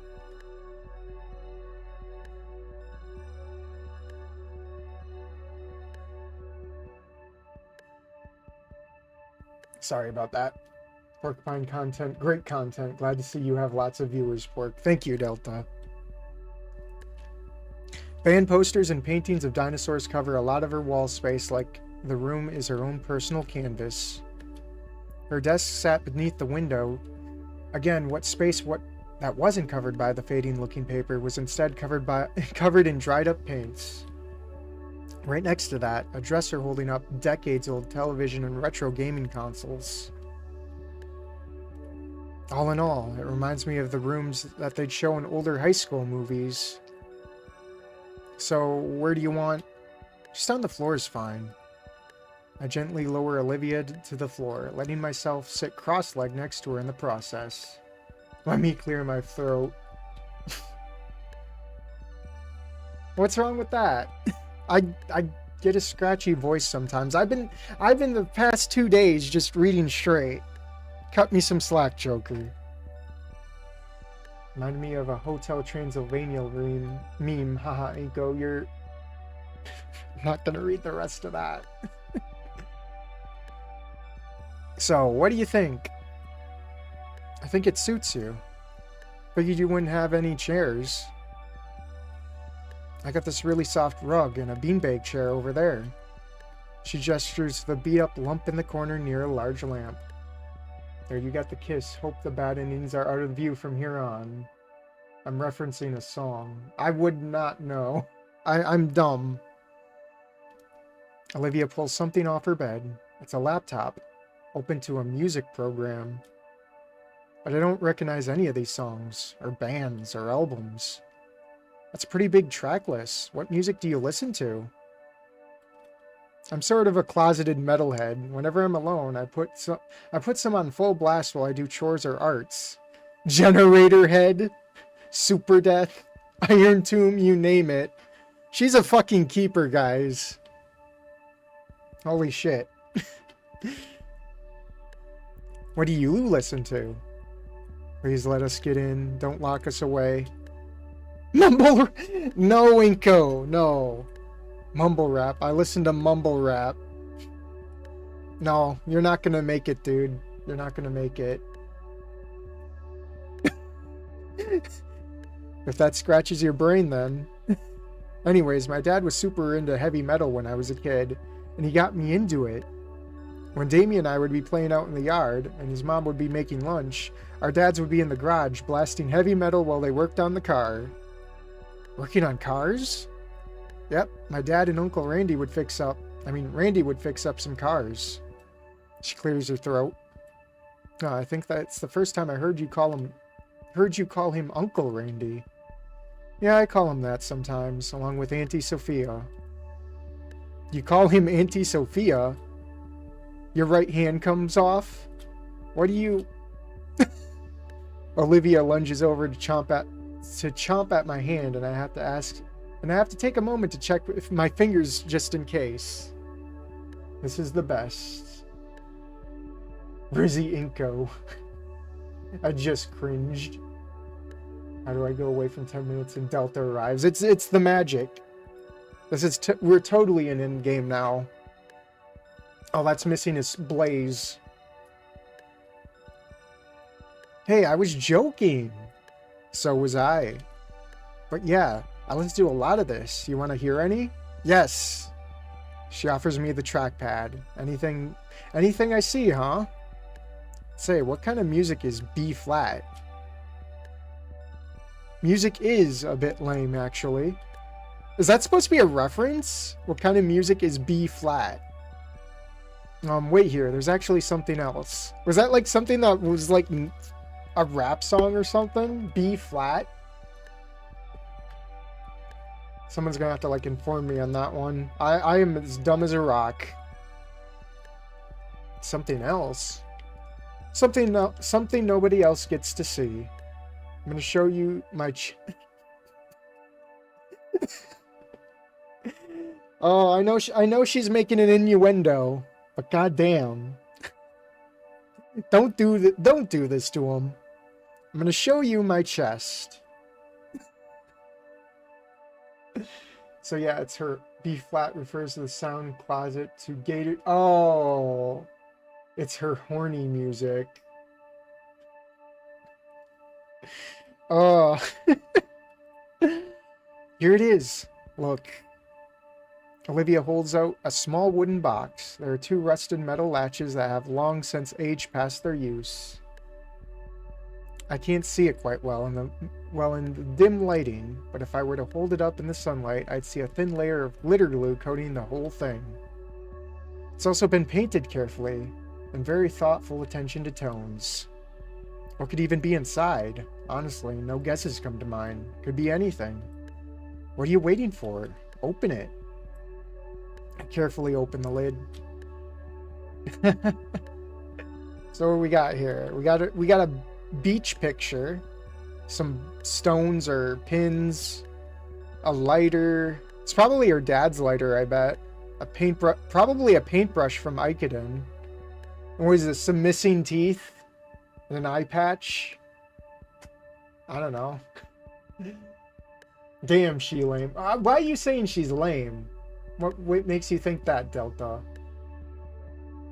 Why would someone need horny music? Let's not think about it. I had a heart attack for a sec. Yeah, I laughed when I found that out. Caveman and our based Homofa enjoyers. Well, technically a chest pick. A chest pick is in the chest. It now hits me. Inside is Olivia's chest. Literally, inside is Olivia's chest. I mean, the box is filled with various baubles and trinkets. What is all this? It's like my own little hoard. I've been saving up a lot of little things throughout the years. Nobody else has ever seen it. She holds out the box for me to take. It's heavier than it looks. This must be some high-quality material. With the box in hand, I sit on the end of the bed. That's one interesting picture. Olivia manages to crawl her way up to sit beside me. She reaches inside to grab...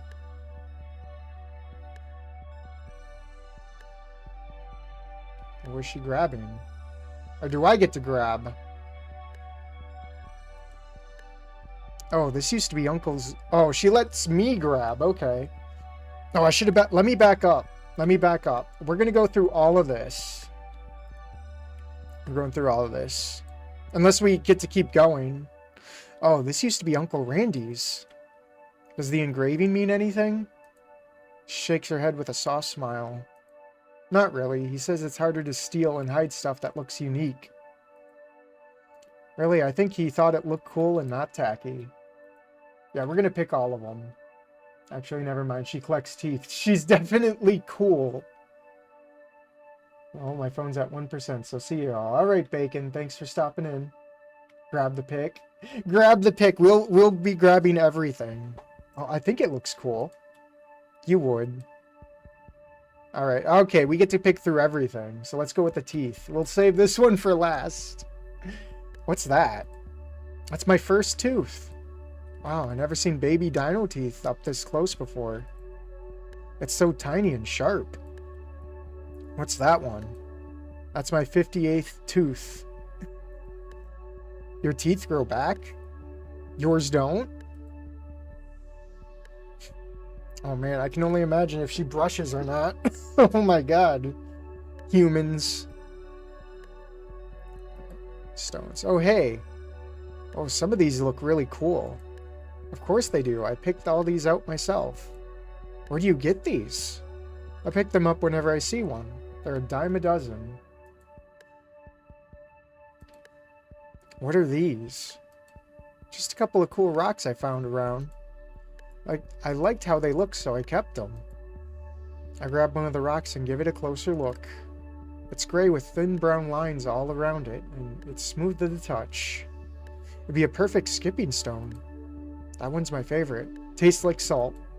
How do you know that? I tasted it. The paintbrush. We gotta get to the paintbrush. We're saving the chest for last, guys. A paintbrush. Watch, this is from Idakin, I bet. A very important paintbrush.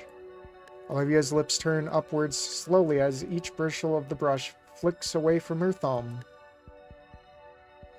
Though she averts her eyes away from mine, I can see the green of her scaly cheeks turn red. Sorry, just got sentimental for a moment. This was the first brush I ever had. Okay, Dad gave it to me on my 5th birthday. Do you even have a mouth? Yeah. He smiles. I think a lot of people have collected rocks once in their lifetime. Inferior human teeth. I have Beline like a whale. There is a whale in the game. Her tone falters lightly. Dad always asked me to make him little drawings. And every time I finished one and gave it to him, he'd tell me it looked amazing. I could barely draw a circle back then, but he'd still gush over them and she shakes her head. I think he put them in some scrapbook. I don't know, but he kept them all. Olivia looks back to me, her embarrassment turning into bashfulness. Thanks. Alright, wait, we got a ball here. We have a ball. Oh, I love this little guy. What's that? Let me show you. Olivia rummages through the box and plucks out a tiny hexagon piece. She then places the plastic ball onto it, and right before my eyes it transforms into this little robotic-looking dinosaur. Is this a Bakugan? Oh. It's a Gabuka. Dinoid, to be exact. God, I don't think this is going to work out. I'm a Beyblade guy, dude. I don't think this relationship's going to work out. Sorry, Olivia. I'm sorry.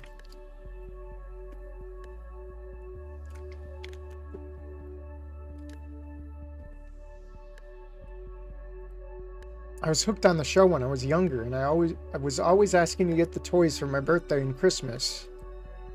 Rainey's got the rest of my old collection. This one was always my favorite, so I kept it here. Alright guys, here we go. It's a picture of Olivia's chest. Of Olivia at the shore. This was from last summer. Dad had the weekend off, and we all went swimming together at the beach. The sun was just setting and decided to take a picture since it was a nice view. Plus, I felt pretty. Maybe we could go together sometime. Maybe, yeah.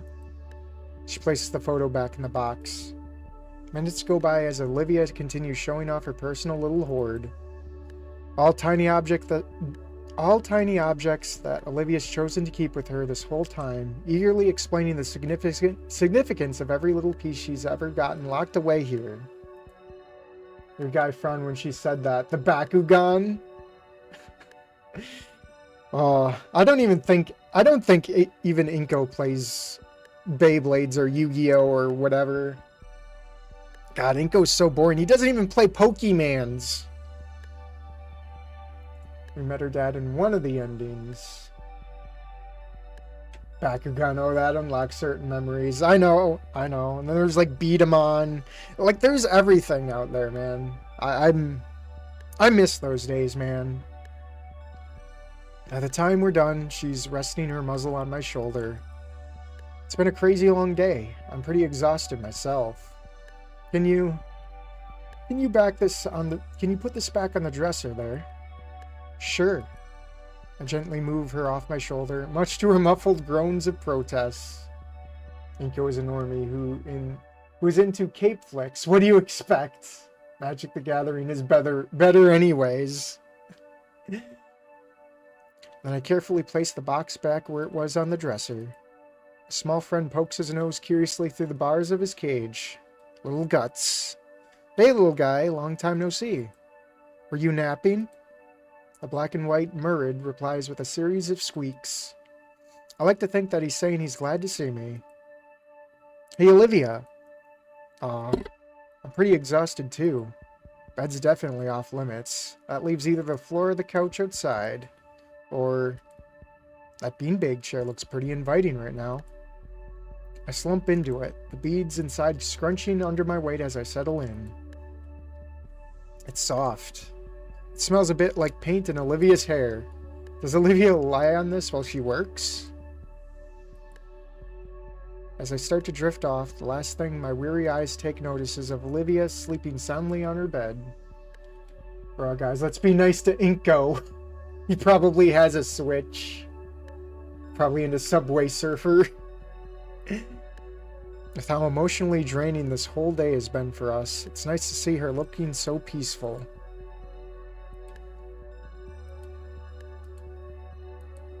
I begin to stir from my deep, cushiony slumber.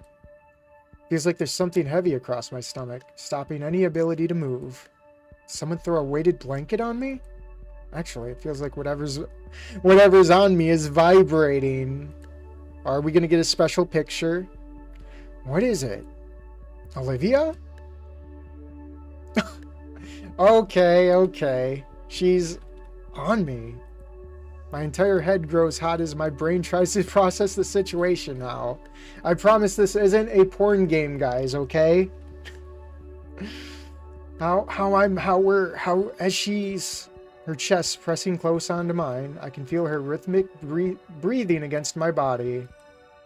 It's deep, slow, and with a subtle but noticeable rumble. I can see the chat moving, guys. Oh, I'm gonna get it now. With a noticeable rumble with each exhale. If I focused hard enough, I could probably feel her heartbeat. Maybe she sleep crawled onto the beanbag and I didn't realize I was on it. I should probably wake her up so she can get back to her bed. Anytime I try to move, her limbs cling tighter around my body like a boa constrictor. I'm an innocent... It's gonna be fine, guys. With all but Olivia's tail wrapped around me, any attempt of escaping her hold is fruitless. Olivia looks even more peaceful than she did on the bed. Someone blind me. There's nothing wrong with dirty games. Well, this isn't a dirty game. It's got lewd pictures, okay? Maybe she does know that I'm here. I'll leave her be. Last thing I want to do is make her a cranky gator. With my free hand, I managed to grab my phone. Checking the time, the digital clock says that it's only 5 minutes past 4:30. Plenty of time to continue my nap. I nestle my head back into the beanbag and let the feeling of Olivia's rumbling lull me back to sleep. I might as well do this for you guys. Gator status hugged. She's actually about to eat him. YouTube's gonna take you down before your internet does. Well, it's been nice knowing you guys. This game is the devil.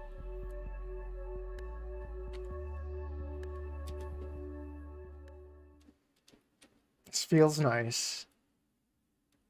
My morning alarm lulls me from my sleep and into the world of the living. I ended up spending the nights at Olivia's place.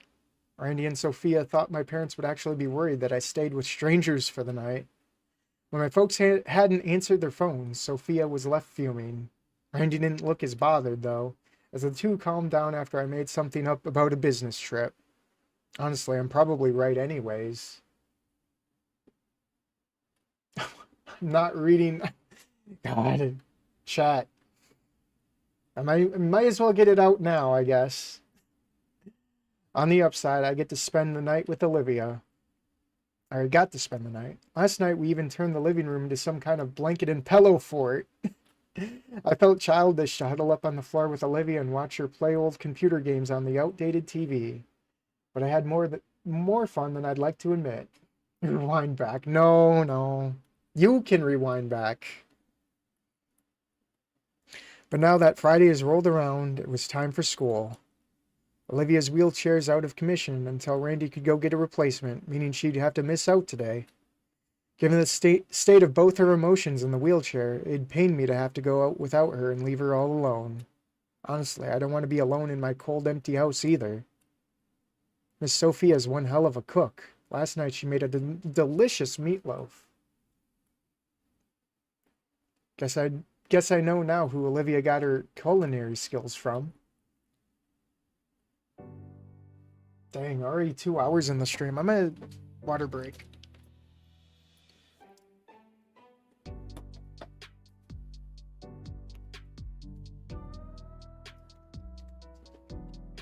Shut up, alarm.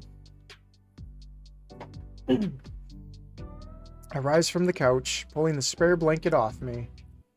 The pains let me sleep on the couch, but at some point, Olivia must have dragged herself from her room to join me.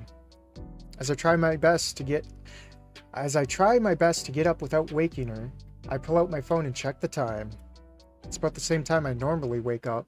I'm kind of impressed with my own internal clock. You awake, son? I jump as Randy makes his presence known behind me. His hands idly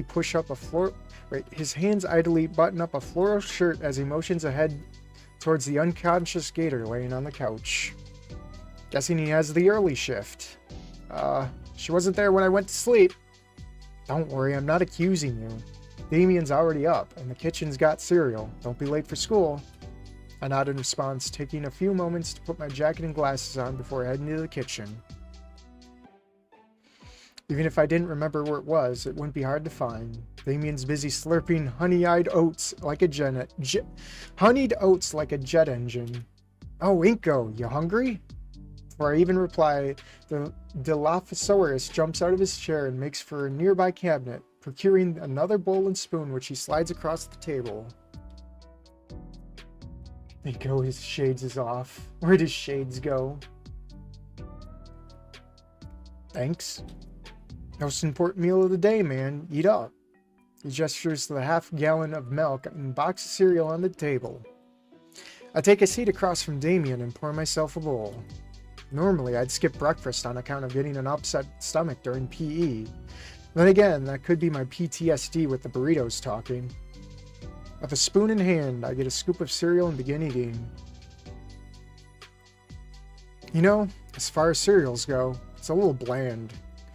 If I had to guess, they probably avoid any of the colorful sugar-filled cereals to prevent Vinny from bouncing off the walls. More than he usually does, at least. I'm surprised that Vinny wasn't being a little shit. Like, come on, you know kids.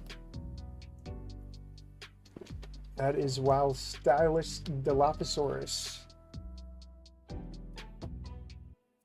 Yeah, Damien's pretty cool. I continue enjoying my bowl of cereal, with less ferocious haste than Damien. It's not long before we're both done, and Damien stands up without any intent on cleaning up after himself. The next protagonist to Caveman In's game will have a hat and be a Discord mod. I want to ban that gator. One stylish Dilophosaurus. We should be getting here any minute now, so we can wait outside. Sounds good.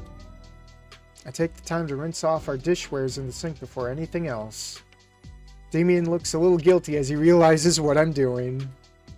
Finally, with breakfast out, we get ready to head outside into the cold, harsh world. As I grab my backpack by the couch, I take one more glance at my slumbering girlfriend. Oh, man, that hits. That really hits. Mods, how big was the get? You can rewind. Rewind.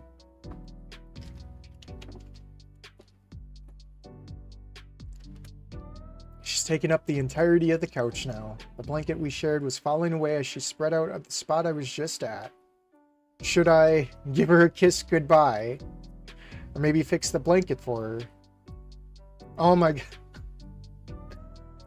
Oh, no, that'd be too much. I could save over that.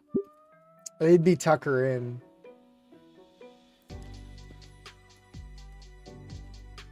Pretty wide, I guess, like a 4x4. Yeah, she's got the cake. Her brow scrunches up, and I can see the goosebumps spreading on her arms. Kneeling down, I take the edges of the blanket and bring it back over her.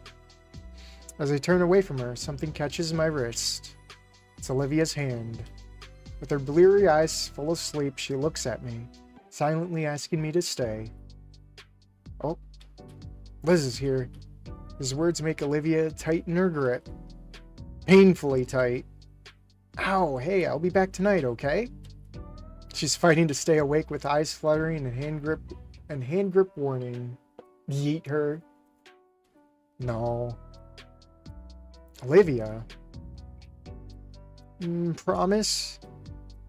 The hands adjust the blanket again. Promise. I think she accepts that, as she lets herself slump back onto the couch. Inko. Sorry I had to do something. Damien huddles himself and charges into the cold right into Liz's car. She flings the passenger door open just in time for him to leap in and close it again. I get one last look at Olivia before I shut the door and hurry down as well. Bro, I would have kissed her. Now, I feel like that's just too soon. And I'm pretty sure, like, Damien... Knowing this game, Damien would probably walk in. Oh, man, the car is nice and warm. Morning, Inko. You really stayed the whole night? Liz starts down the road towards the school.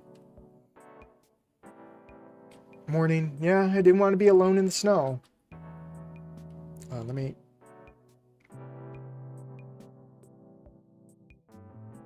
Sorry, guys. All this drinking this water is just, like, building up gas in my esophagus. And it's just like... I do not want to burp on mic, dude. I'm sorry. Yeah, I agree with the too soon. Is that why you smell like Damien's deodorant? His clothes are looking pretty ragged by now, too. Shut up. I'll have to get a shower and fresh change of clothes as soon as possible. Damien and Liz keep the conversation moving, and my mind starts to wander. Man, poor Olivia. Who knows when a replacement chair is coming in? Could be anywhere from a few days to weeks. She's just going to be stuck home that whole time. This is like Anon, but in reverse. GG's, Cavemanin. She's just going to be stuck home that whole time while I still need to go to school. It won't be the same. We won't get to be together in the art room after school. All alone. Just talking, making fun of my bad paintings. Just us. Man, wait till Iketon finds out we're... Damn it. Well, I guess he knows by now then. Man, it really won't be the same. Yo, Winko, you good? Seems pretty down all of a sudden. It seemed pretty down all of a sudden. I'll be fine. I appreciate you guys, really. This has to be one of the best school years of my life so far. It's gonna be your last, too. So thanks for being my friends. Hey, you're cool, too. What brought this on? Damien. Oh, this last school year's been pretty special. Yeah, we'll do a kiss in the future for sure. Hanging out with you guys, so much has changed in such a short amount of time. Even if things are shaky right now, it's really been worth it. I have hopes for what's to come next. Me too, Liz. Silence falls over the car as Liz takes off. Damien's hand is only occasionally swatted away from the radio knob as we all sit in companionable silence. It's nice taking a different scenic route to school.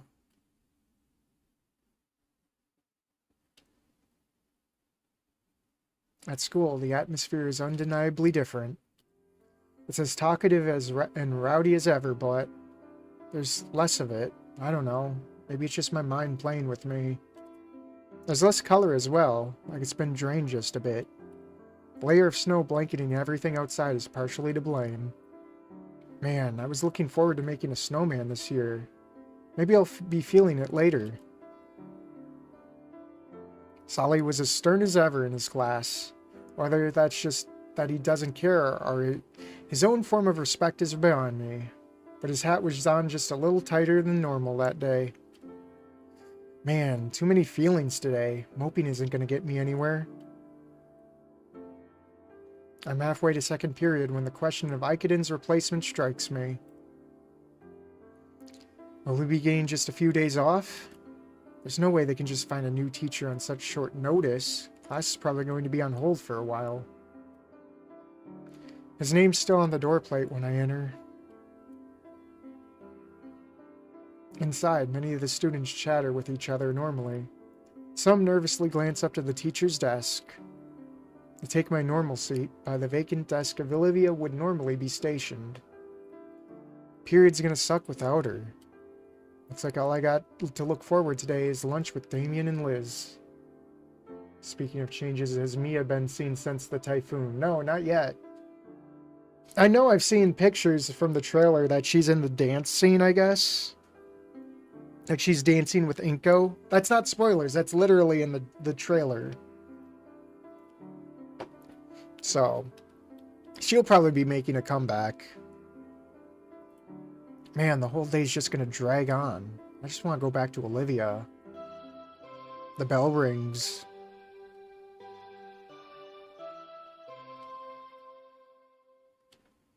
And an unfamiliar woman in a suit walks in, clipboard in hand.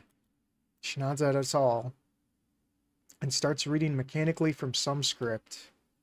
The substitute tries her best, but there's only so much you can get done on your first day and on such short notice, and with just some papers to read out. Her tone doesn't help, drawn out and empty, and I feel myself losing focus. I look down at my half-taken notes. Shoot, Olivia would probably kill me if she was... What is this? The substitute looks at the class phone in frustration as she walks over to answer its call. They both mumble back and forth for a few seconds before... We got an incognito in this class? I raise my hand. The substitute thumbs over towards the door. Office called. You're wanted. Probably one of the bad endings. I wouldn't doubt that. Weird. What would the office want with me? My footsteps echo on the hard, cool tile on the way to the principal's office. I heard once that they made the halls to the faculty offices longer on purpose to scare you. Although that may be just from an old comic strip. The effect was there, however, as each of my reverberating steps had sent a spike of unease through my core. When I finally stood before the principal's office, the feeling of unease peaked. Oh no. Okay, water break. Actually, I'm gonna get another bottle of water.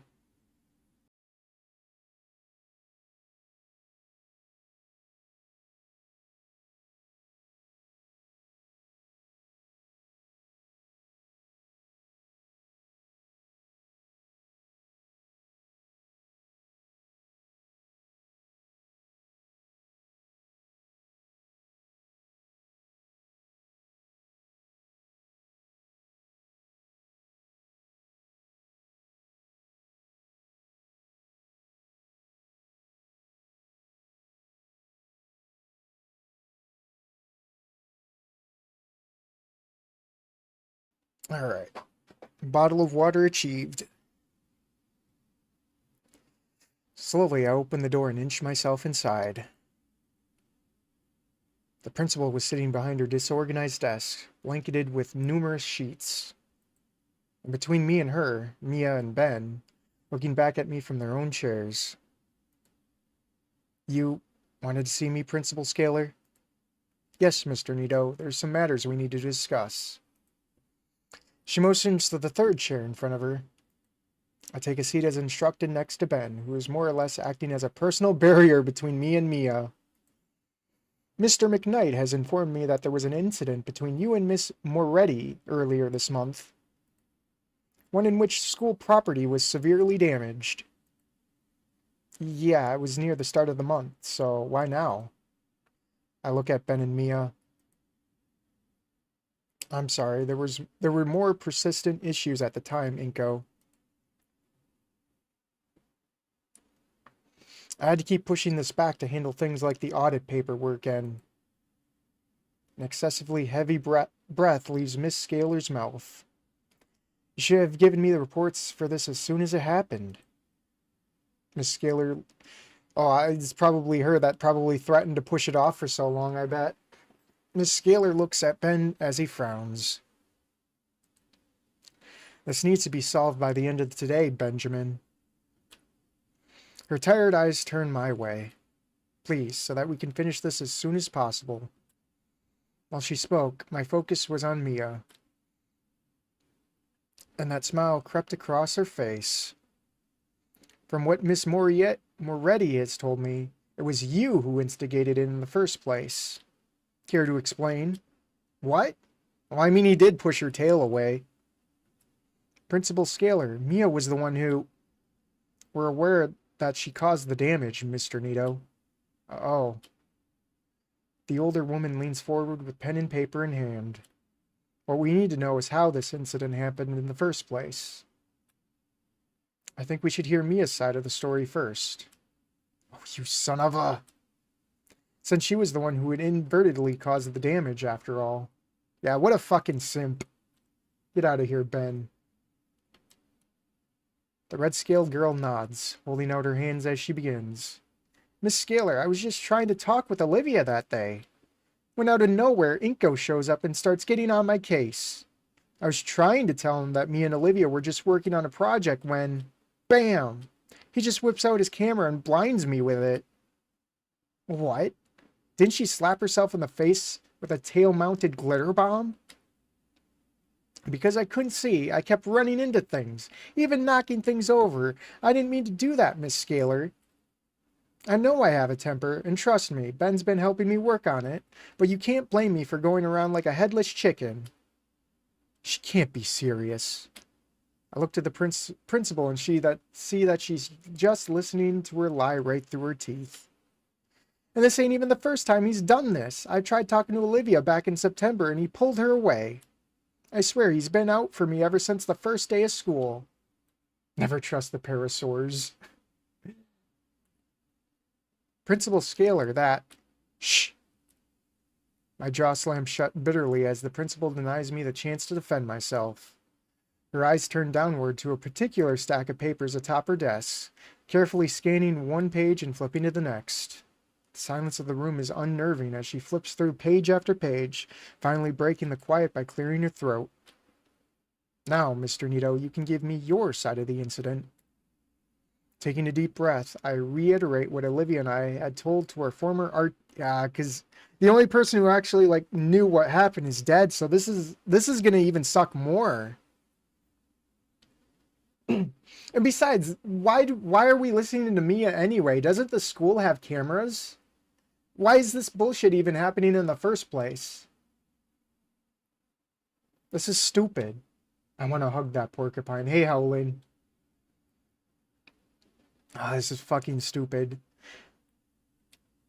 From the moment Mia took Olivia away to finding them in the classroom when she slapped herself in the face with a glitter-covered poster. And that didn't even blind her. However, I decided to stretch the truth about why Mia was in the classroom with Olivia and only mentioned that she was harassing her. Last thing Olivia needs is to be interviewed about her own involvement in all this. I did my best to remain collected, but recalling everything that's happened reminded me of how Mr. Ideken had always tried to look out for us. My throat dried out as I continued on in spite of my faltering voice. By the time I finally get to the end, I sound more like a squeaking hinge than a person.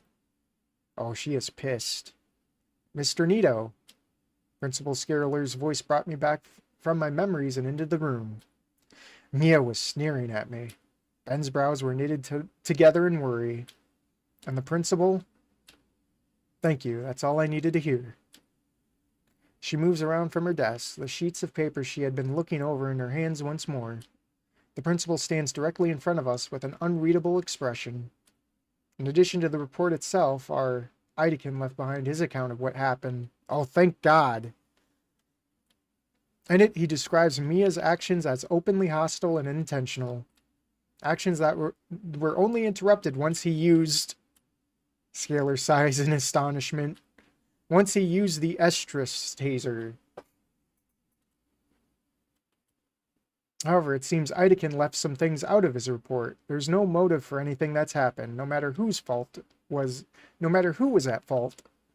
I'm not sure why he'd leave something like that out, but as it stands, there are far too many unknown here for my liking. Now, I would like to give the benefit of the doubt, especially at times like this, but given the extent of destruction in the previous... She's struggling, man. Besides, making a big deal out of this during an audit isn't going to look good for the school. I'm finding it hard to believe your intentions here are completely professional, Mr. McKnight. Oof. He freezes like a deer in the headlights. It's because they're a fucking couple, dude. He's going to fucking simp. Scaler grumbles to herself, placing a hand on her head while we all await the verdict. I feel bad for her. Between the mountains of paperwork and half-dozen mugs on her desk, it's easy to tell she's overworked. It would bring me no greater relief than to have you expelled out of my hands. Unfortunately, I don't have the time or energy to deal with this. Some schools have cameras like my school back then for its time and had elevators for heavy stuff. I used it for the theater-related equipment better than dragging it up the stairs. Yeah, there's an elevator here too. Mia, you're suspended for 3 days. Now she's suspended. What was she before? You're suspended for 3 days, and I'm marking your record again. Now, if you three don't mind, leave my office and leave me be. She doesn't even look up at any of us. I turn towards Ben, who looks both scared and relieved. And Mia, who looks positively overjoyed. She practically skips out of the office without another word, leaving both Ben and I to stare blankly for a few seconds. Another glare from Scaler sends us both out of the room on instinct.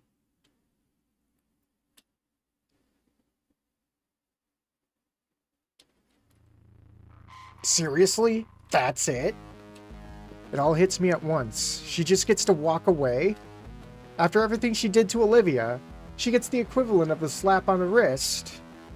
I watch as Mia happily strolls off down the hall, a good distance ahead. Inko, are you okay? Ben, what the hell are you thinking? On top of everything else, between our teacher dying and what Olivia's going through, could this not have fucking waited? Look, no. Olivia, is she alright? She crashed her wheelchair. She's stuck at home.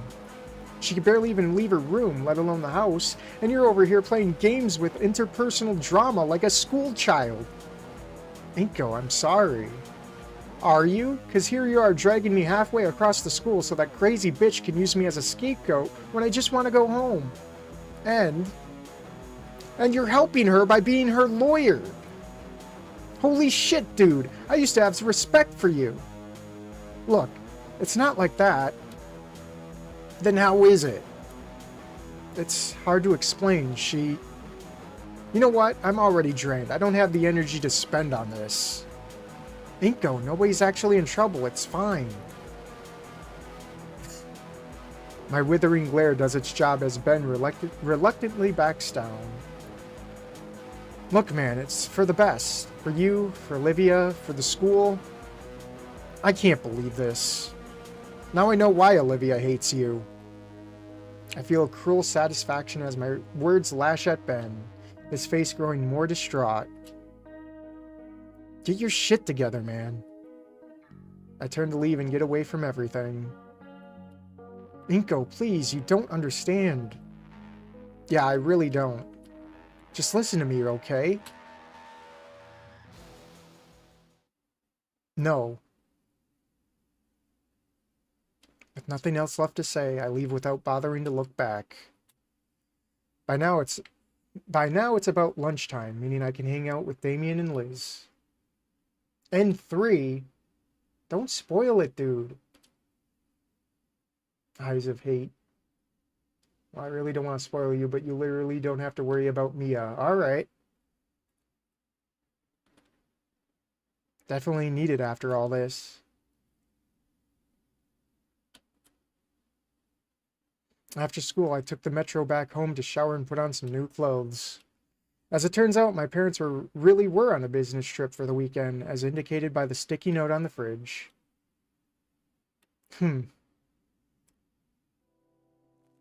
Randy opens the front door to let me in. Ah, there you are. Damien mentioned that you'd be coming over later. Hey, Randy.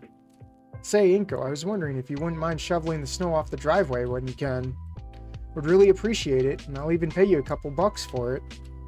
No need for payment, sir, as thanks for letting me come in unannounced again. Thanks a bunch, really. As Randy leaves, I collapse onto the couch and let my head rest against the comforter. God, that whole thing with Ben and Mia really took a lot out of me. The weight of my heavy thoughts dragged my head sideways until I could see Olivia's bedroom door. My eyes linger there as I consider getting up to see her, or giving her some time to come out. She has to know I'm here now, right? She probably does. She probably doesn't want to do her silly knee walk thing again. I wonder how mad she'd be if she caught it. I wonder how mad she'd be if I caught it on camera. Her presence then cuts off my view before sitting right next to me. Hey, you alright, Inky? You were kind of out of it at lunch. For a moment, I considered telling Damien about what happened. But honestly, the last thing I want to do right now is bring that sort of drama into whatever I could, what I could consider my safe haven. Yeah, I'm alright, Damien. Just had a rough time at school, and I'm hoping to take my mind off of it. That's pretty understandable. I mean, with what everything's been going on and all. If only you knew. In an attempt to comfort me, Damien pats my shoulder. Tell you what, I'll finish up my homework and then we can chill over a game of Rock Ring or something. That sound good? That sounds good. Sweet. Alone again. My stomach is aflutter with butterflies as I get up from the couch. Olivia's room is just a couple steps away, and each one stirs the butterflies even more. Once I reach it, I feel like I'm in the shadow of a colossal monolith. Come on, Inko, you just gotta knock. Damn an arm, just lift up. Stop shaking. Knock, knock. I'm awake, Uncle Randy. It's me, Olivia. I hear a quiet shuffling before Olivia speaks up, more loudly this time. Inko? Yeah, are you okay? Decent? Damn you, brain. Can I come in? Yeah, just watch your step. Watch my step. She probably got her paints out. My hand is still shaking as it makes contact with the knob. With a deep, calming breath, the butterflies finally start slowing down and I'm able to push the door open. Damien is the dudest of bros. Oh no. And see blackness. Olivia? That's depressive hours. Yeah, drink.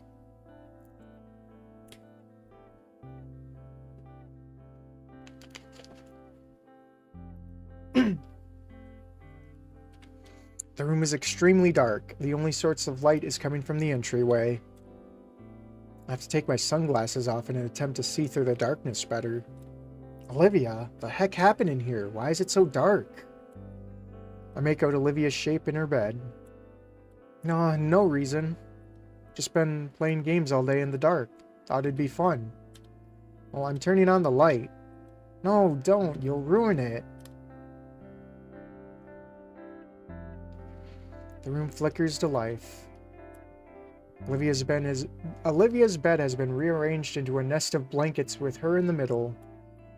She lies curled on her side with a multitude of old sketchbooks and loose papers piled around her.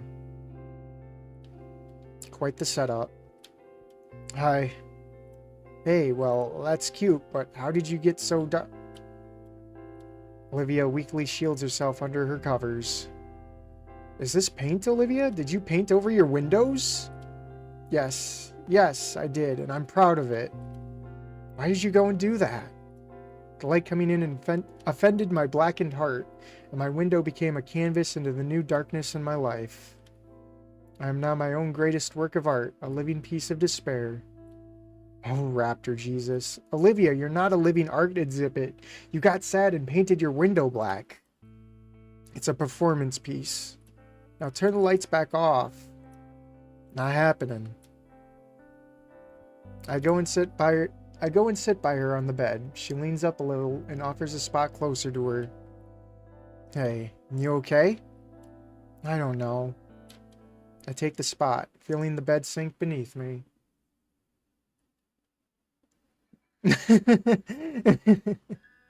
Olivia takes the blankets she's wrapped in and bundles them up higher on herself. What's all this paper for? Nothing. They're all for nothing. Come on, you know what I mean. I pick up the torn cover of a notebook and see that it's dated for 3 years ago. Have you been looking through these all day? Her head bobs in a meek nod. There sure is a lot. There's not enough. I should have done more. Her teeth clench in an involuntary when an involuntary hiccup escapes her. God, I may as well just forget all of it. It's all useless. It crushes me to see her like this. But maybe getting her to talk about it will help her, just a little bit. I'd like to hear more. Olivia sniffles a bit and reaches a hand out, grasping the air towards one of the pages in front of her. I lean forward and bring it closer. There's a soft, whistling sigh while her watery eyes scan over the page. Yeah. See this one? Her hand shakily pokes through her blanket cocoon, landing on a crumpled page of a highly detailed poem. Idekin, he sketched that out to show me how he draws hands. I see it. That's definitely his work. It is, isn't it? I never would have gotten anywhere without him. Now, I watch her bite back the urge to tear up. Hell, I probably wouldn't have stuck with art in general. I wanted him to be there when I made it. Made it? Yeah, made it. Across the finish line, you know? Well, now he won't get to see me fail either. Her mocking laughter is hollow as the tears bud at her eyes. Come on, don't say that. What's this one? That one? That's from when I was struggling with art form. When I had to go back to fundamentals for a bit. Sounds tough. It was tedious, but he made it fun. How about... There's a spiral dated back to her freshman year in her arm's reach. This one. Oh, that one's embarrassing. I was barely able to draw back then. I don't judge. You've seen my work. How could I? Olivia silently pages through the bound notebook, recalling a memory associated with every page. With each turn of the page, her voice grew hoarser. Her hands tremble. Her breaths are shorter and harsher. And when she comes to a sterile white page, Olivia breaks. I draw her into her hug as she cries. With the shirt this time. I'll take a water break.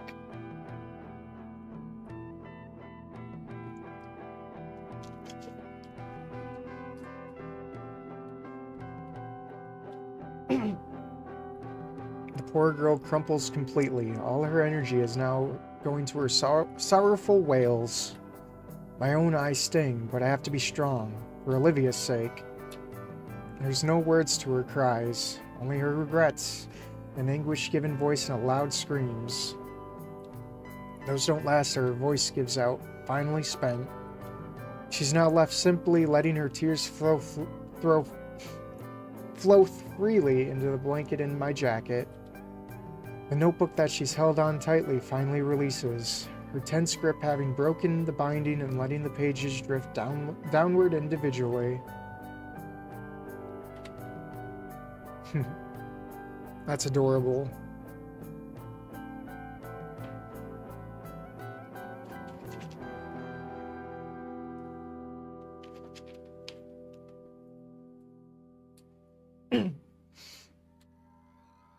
I don't know what Olivia was trying to do, but once the last pages drifted back down to the bed, and her full body weight was pressed against my chest. If it weren't for the wall behind me, I'd be on my back and held down by the tired girl. With my head practically atop hers, I feel the last remnants of her shuddering gasps. This didn't work. I'm such an idiot. Why would it? She doesn't want to be thinking about Idakin, moron.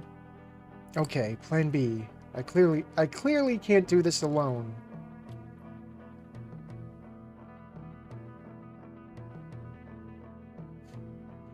Hey, let's go into the living room, alright? No. Come on, it's too dark in here. How long will it keep the window like that? Forever. Come on, that can't be healthy. You need sunlight. Olivia protests by digging into my shoulder with her muzzle. Guts needs sunlight too. A long sigh. She knows I'm right. Promise to clean it up later? Okay. Thanks. Really, I think we should head to the living room. Will you come with me? No, I want to stay here. Please. Dang it. Okay, can I at least pick out a movie or something from the living room? She nods her head in response. Alright, do you need anything else? There's some soda in the fridge. Bring some for both of us. Alright. I move my legs over to the edge of the bed and hop off. Oof, she's been on her knees all day. That can't be good.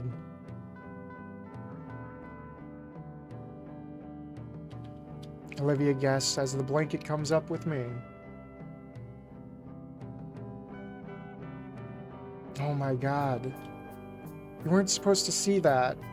Olivia, are you alright? What happened? Olivia hides her tear-marked face with her hands in shame. I tried to walk. You what? Her hands drop along with her head. I don't know.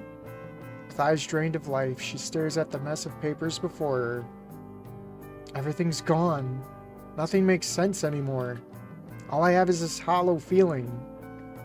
And I wasn't thinking at all, and... Olivia looks up at me again, eyes pleading for something. I'd try for a miracle, okay? Do you blame me? I don't know what to say. Does it hurt? I'm fine, it just tingles. Maybe that means there's still some feeling below my knee. Isn't that good? No, it's not. We need a first aid kit or something. Inko, it's not even that bad. What if it gets infected? I watch as Olivia gets ready to protest, but finally sighs in defeat. Fine, just get it over with. I'll go get Sophia. She probably knows how to... No! Why not? I don't want them to know, alright? Olivia, I'm not a doctor. I can't even remove a splinter without screwing everything up. Olivia casts her look aside. Man, she's not intending to follow up on this at all. Be right back, okay? Olivia softly whines. With haste, I quietly leave the room and search for anything that might be able to help. After rummaging through the house's medicine cabinet and freezer, I managed to find an ice pack, a first aid kit, and Neolithin.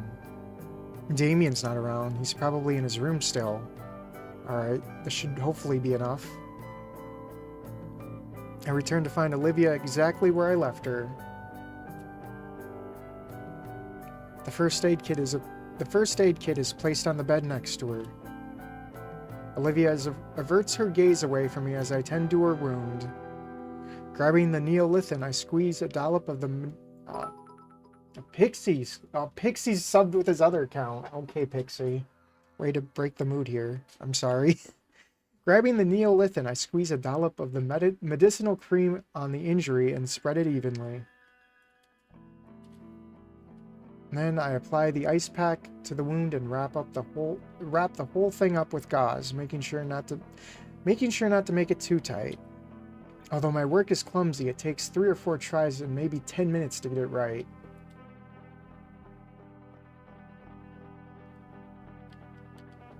She got the pants on, so we don't get to see like Inko's handiwork. Alright, I think that should do it. Let me know if it gets too cold. I look up to see Olivia still looking away from me, giving her best pouty expression.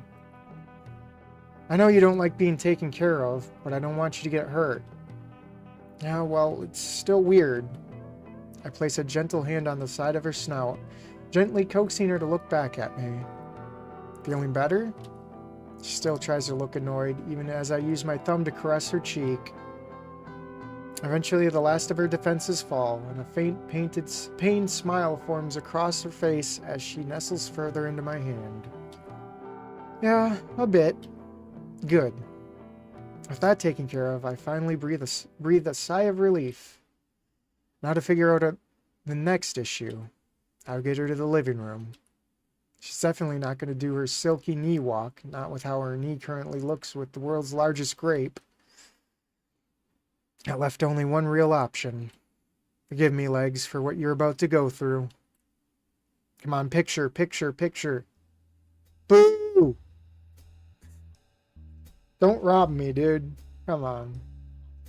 With the utmost care, I slowly stride into the living room with Olivia in my arms. I can feel her claws digging into the back of my jacket and her tail bumping against my leg. Getting through her door was a struggle, but Olivia coaches me through it and even shuts the door with her tail. Damien's laying on the couch, engrossed in some game. He turns to see us at the sound of Olivia's door closing. Hey, there you guys are. Vinny waves from the recliner. Livy, Inky! Must have gotten home while I was bandaging Olivia's leg. Boo, give artwork. Yes. Hey, guys. Why are you carrying her like that? My wheelchair's busted, remember? I know, but you always like to scoot around on your knees. For a moment, Olivia and I lock eyes, not knowing how to answer. Inky's just helping Liv is all, Vin. Oh, thank goodness he's caught on. 'Cause they're practicing, right? Something like that. Damien moves his legs to make room for Olivia. I'll have a seat, so what's up? I set her down on the couch. Just wanted to be out here a while, get some extra company. For sure, for sure. Oh, I'm just wiping the floor with Vinny and War Club 4.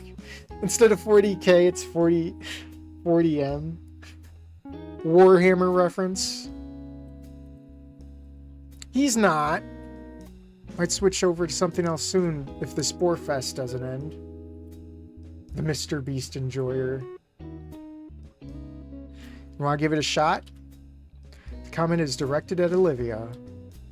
It ricochets to me when he doesn't get a response. Oh, I don't play games much at all, but sure. Come on, Olivia, I'll need a mentor. I look to Olivia, who merely nods at the Damien Mini-Me. Awesome, I'll grab the other controllers. Then he uses the footrest of the recliner as a springboard to the plastic bin of controllers. With the young boy busy, Olivia takes the opportunity to readjust herself, sliding herself closer until she's hip to hip with me. Here you go. Vinny offers 2 translucent controllers. While I take one, Olivia holds up her hand. I'll set this one for out now, little man. Oh, okay. Controller in hand, I give the brothers a thumbs up. All eyes on the screen now. Oh wait, all eyes on the screen now. We start. And I have no clue what is happening. He's not a gamer. There's so much happening on the screen. I can't even tell which section of the screen I'm in. All I can tell there's a lot of green things screaming Cockney and a lot of viscera. I don't think this is appropriate for Vinny, but then again, he's really getting into it. Darn those dirty greenskins. Don't worry, brother. They'll be cleansed with holy fire. In the corner of my eye, Olivia is leaning forward. She's slowly becoming engrossed in the mayhem on display, and her tail thumps with the massive stomp our in-game avatar delivers to the green shouty things. Focus back on the screen. The fiery particle effects and heavy blams continue. I don't know how long it went. Just by the end of the stage or whatever, there were cramps in my hands in spots I never knew could cramp. Some animation plays out on the screen, giving me a reprieve to set the controller down on my lap. So how'd I do? How'd I do? You see that rank on the screen by your guy there? Oh, there's only ones next to yours and Vinny's. Well, there you go. Oh. You suck pretty bad. Give me mine. I pick up her controller on the floor and she takes it.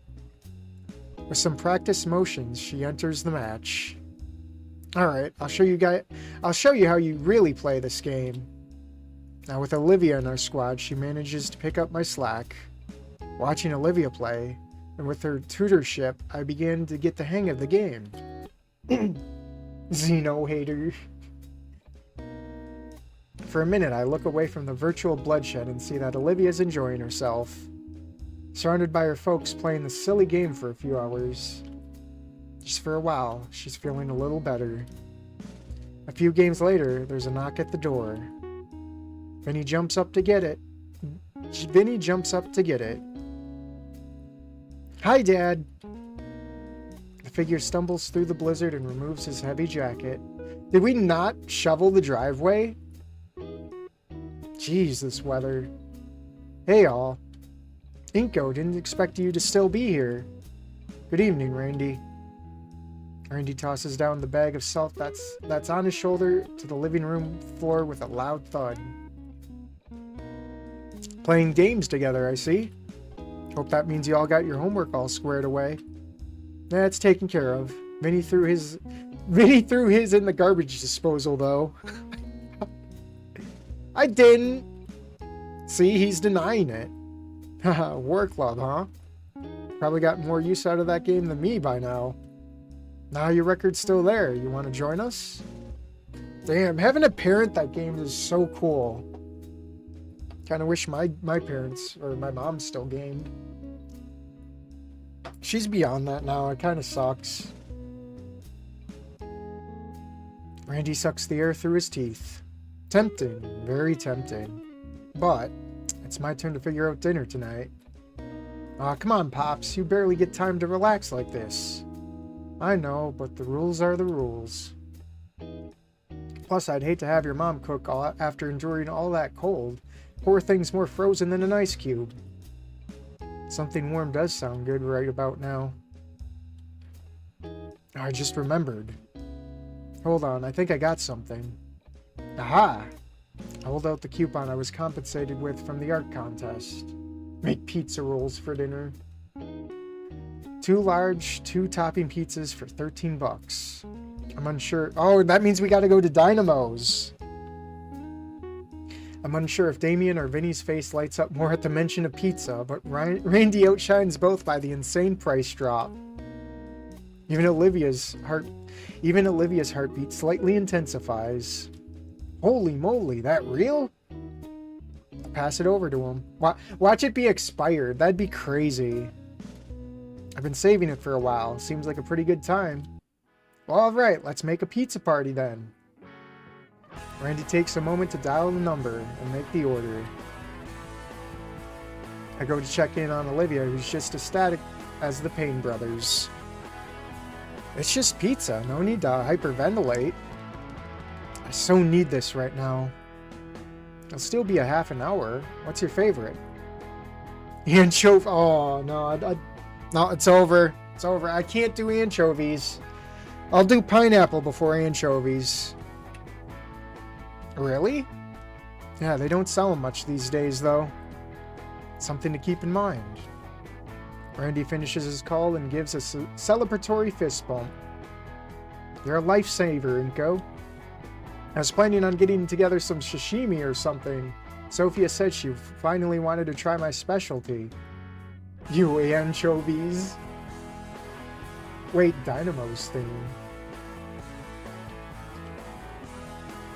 We got 2 large meat lovers coming in. This place is pretty fancy.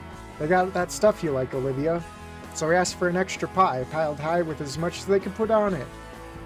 Olivia's face beams with... She's got the anime eyes again. Olivia's face beams with joy, the end of her tail wagging like an excited puppy's. Alright, the king is in the house. Someone give me a turn. I forfeit my controller to the patriarch. He gracefully takes it and shoos Vinny off of his seat. The little one repositions himself on the carpet. As I watch the family play together, I feel a pang of jealousy. Imagine if Olivia likes both anchovies and olives. Olives I can deal with. Olives is fine. Especially as Randy and the brothers banter with one another, really getting into their on-screen characters. While Olivia remains silent, I see a smile tugging at her lips as her fingers hammer away at her controller's buttons. I try to picture my own family in their places, but the image is so surreal that it can be displayed as a piece of modern art. Humanity's biggest mistake, anchovies and pineapples on a pizza. Yeah, I don't think I did take that. Shaking off those thoughts, I return my focus to the television and hyperviolence on display. Still no clue what's happening on screen. I want to ask Randy what War Club's all about, especially with all the funny accents being thrown around. Oh, the Emperor! Maybe Olivia can fill me in later. As far as I can tell, it's just dudes in the silliest looking armor fighting really ugly aliens that happen to have British accents. Man, if only Alistair was here, he'd get a kick out of this. Randy, I thought you'd be trying to prep those fish I bought by now. Change of plans. Inko threw us an offer I couldn't refuse. It's a pizza party now. The Dino Patriarch looks at his watch as if summoned by the simple gesture, a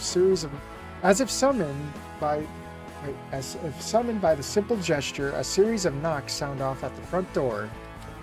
That would be our dinner. Randy heads to the door with a hand already reaching for his wallet. Pizza party? Christmas isn't until next month. Isn't it a little early to start with this sort of thing? Haha, of course not. There's always time for a little fun. It's Friday night. It's Fang Friday, guys. It's literally Fang Friday.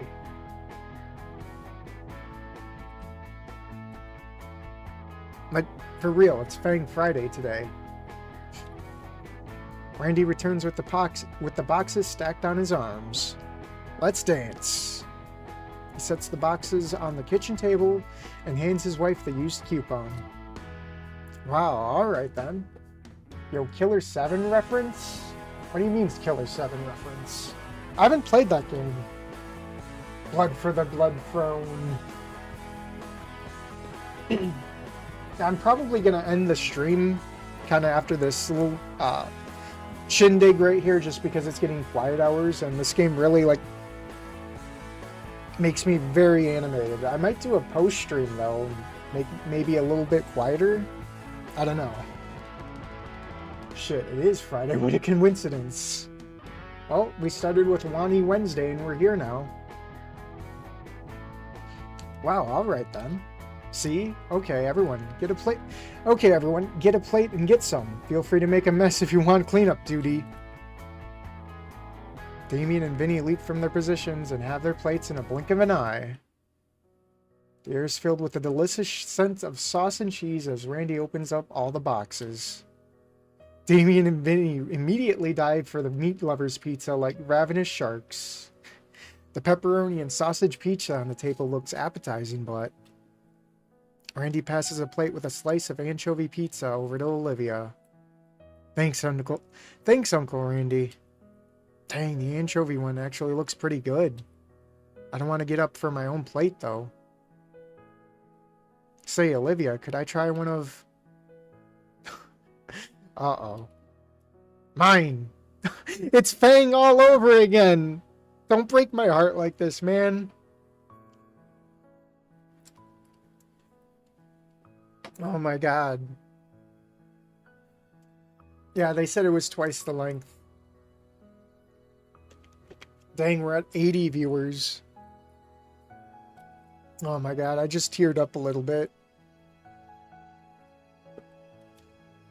I count the fingers on my hand to make sure it's still intact. Oh, come on, I just want to see what it's like. Ah, that old glower. Ah, good luck with that, Inko. I consider what I could do to get Olivia to share. I recall something so long ago that it feels like a lifetime ago. I slowly reach for Olivia again. She bares her teeth at me. But instead of going towards the box, my hand lands on her tail and slowly pets the muscular appendage. The tip of her tail starts to wag happily, and the Gator girl's anger melts away, only to flare up when she pulls her tail away from me. Oi! Her face is red with embarrassment. Can I have a bite now? No? Her mouth snaps shut as my hand reaches for her tail again. Inko! I give the appendage a gentle scritch this time, and it's once again pulled away. How about... Okay, I get it. She pouts. She pouts but holds a slice out for me to bite. Pizza's absolutely smothered beneath the pepperoni and anchovies. But only one bite. With how greasy this thing looks, I don't think I'd survive a second. Still, I bring the plate close and slide the pizza to the edge, taking a sampling bite from it. Good, right? Absolutely. I feel the need to ravenously devour the single slice now, but instead choose to savor the flavor with minuscule bites. Yeah, holy crap, this is good. It is, but that's the only bite you're getting. You sure? I wiggle my fingers at her, and she promptly swats my hand. No, I mean yes. She tries to hold a glare, but I can see her lips quivering with mirth. I hand her back the plate, and she resumes consuming the extra fishy slice. Damien hands me another plate, this time with a slice covered with various meats. And while that one was still delicious, the indirect kiss they had to bring it up. Oh, caveman on, don't stop being based. The indirect kiss flavored anchovy pizza was still the best thing I ever tried. Of all time.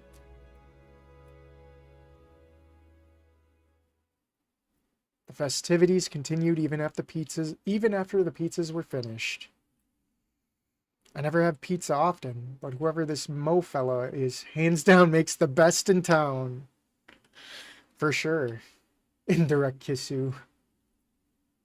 Inside, Damien and Vinny decided to break out a plethora of different party games for us to play. No one bothered to keep track of time. We were all too enraptured by the pixelated entertainment before us. Which is how I missed my last chance home. Based. Mrs. Payne didn't look too upset, though. In fact, I think they expected me to spend the night again. Especially with how Randy has been so quick to pull out some blankets and pillows for me. Both of the parents insisted I stay, and it's not like I could realistically walk home. So once again, I'm staying over, and currently sat on the floor of the couch with Olivia, and we're both bundled up to stave off the chilly winter night. I don't think he cared about the fish guys. Oh, I get it. The soft, growling purr of Olivia makes when she's content has become almost therapeutic to me. So how are you feeling? Hmm? Better, thank you. For dragging me out here. I didn't know how much I needed it. I'm glad. Her palms wrap around my left hand, and she gives me a gentle smile, followed by a colossal yawn. You ready to hit the hay? She shakes her head. I don't want to go back to my room. I want to stay out here with you. Randy would probably kill me. I'll bite him back. Come on, I'll see you in the morning. Olivia yawns again, driving her to accept her need for sleep. After carrying Olivia to her room, I sleep on the couch once more. And as I lay on that couch, piercing through the past few days, the thoughts warp into a dream. One in which Olivia and I both stood before that park fountain, making a happy wish for the future. Morning in the Payne's residence were lively, to say the least. Or maybe it's because it's a Saturday. It's Snoot Saturday, guys. Get ready for Snoot Saturday tomorrow. That is to say, my weekend sleep schedule was cut far shorter than I would have liked. Mostly by Damien's little brother landing feet first on my chest and knocking the air out of my lungs. Oh, God. Inky! Alright, we're gonna back it up, actually, because I said I'd end the day. Alright. I'll probably end it right here. Oh, let me save. We'll press the right button on my stream deck this time. So, I do want to do a little post stream. Be a little less energy, more personal. We got 84 people in here, so if anyone wants... I have a bunch in my Steam library. If anyone wants to game together with something, you can throw some ideas out there. Oh, I'm not gone just yet, kitty. I do want to hang out with you guys a bit more, so... No sex. Oh, come on. Good stream, bro. Thank you. Thank you. You guys made it great as well. I'm not going to deny that.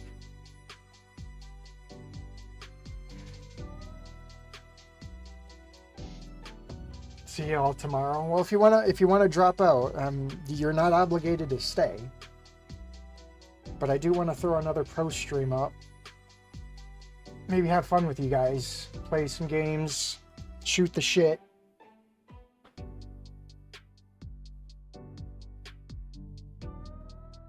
I don't know. I got Minecraft, Fortnite, Rocket League. I mean, just start throwing games out there. We can find something.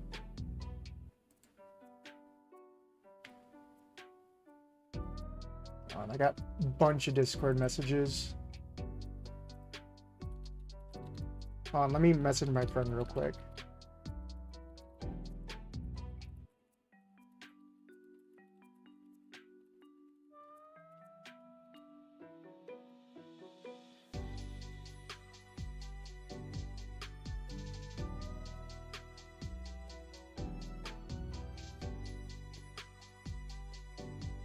Let me see.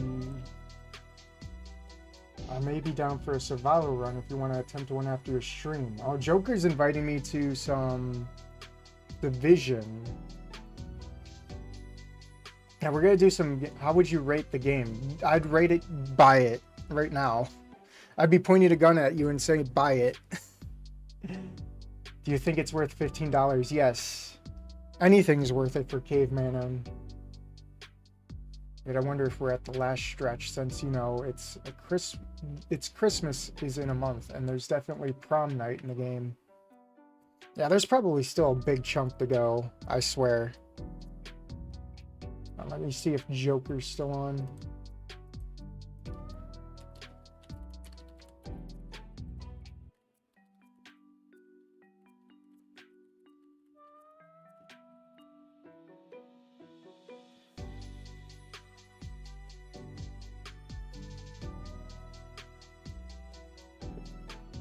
Just did right now. Good. Keep buying, or you can't keep buying. Well, you can keep buying. You can buy for friends. Yeah, let me check their Steam page. How many reviews did they get? Come on, Steam.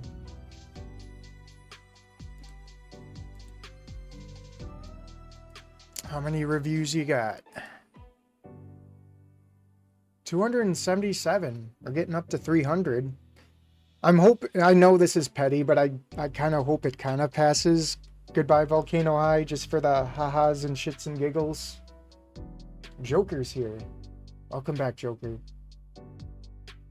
Bless your stream and chat. Makes watching this game more lively when others are tuned in. Yeah, I didn't expect so many people to come in the first stream. I'm a literal nobody, dude. Oh.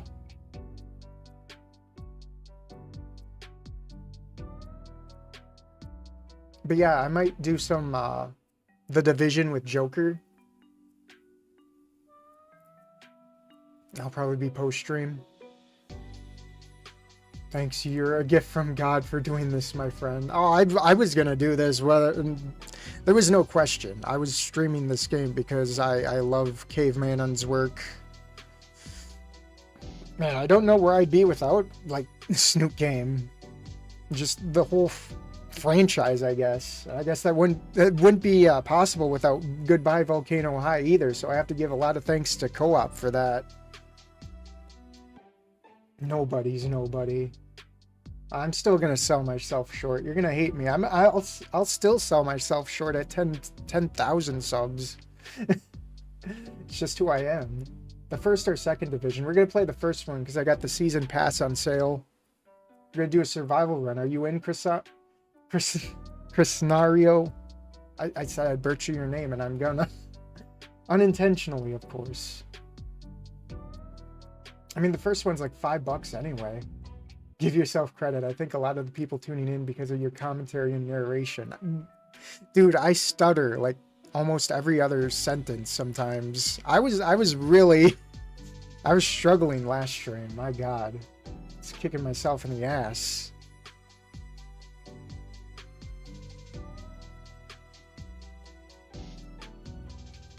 Wish you luck on your trip to 300 subscribers. Yeah, we're doing another. I wanted to do a 200 sub special with Blaze, but it's been so hard to like reach him. He's been busy with work, so I've just been praying that he gets a break. Did I finish? No, the game is not finished, Nessie. I have no idea. People keep saying, "Oh, I'm in the end game," but it feels far from it. But yeah, 300 special will be another visual novel I've been having my eye on. Blaze is a busy boyo. Yes, he is making the big bucks, and I gotta commend him for that. He's choosing responsibility over leisure, and that's not an easy choice to make. Speaking of Goodbye Volcano High, kind of making a jab at Co-op, but the animated cutscenes of Mia and Ideken on display case made me feel stronger emotions than all. Yeah, those. I love the artistic style of the Ideken scene. My God. I actually have to be careful browsing Wani on YouTube now because people are uploading the cutscenes.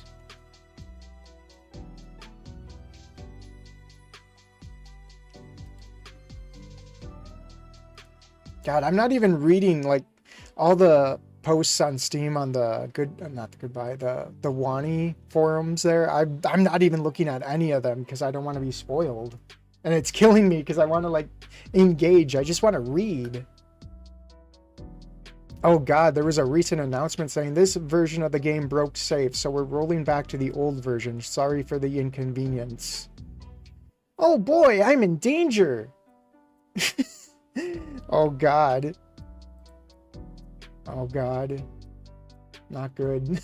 Well, if my saves get corrupted, well, it was nice knowing you guys. I was soy jacking at the animated cutscenes. They were saying, yeah, they're really good. Alright, so I'm gonna wrap it up here. We're gonna be back with some Division with Joker. Give me like five-ish minutes and I'll boot up the stream. I just want to thank, well, I should have thanked you guys from the start, but I'm going to thank you again. I'm going to always thank you guys for sticking through with me on this. Man, it's unbelievable. I never dreamed like stuff like this would happen. But yeah, if you want to hang around further, we're jumping to the division, so. And if not, have a good night, and we'll see you on Snoot Saturday.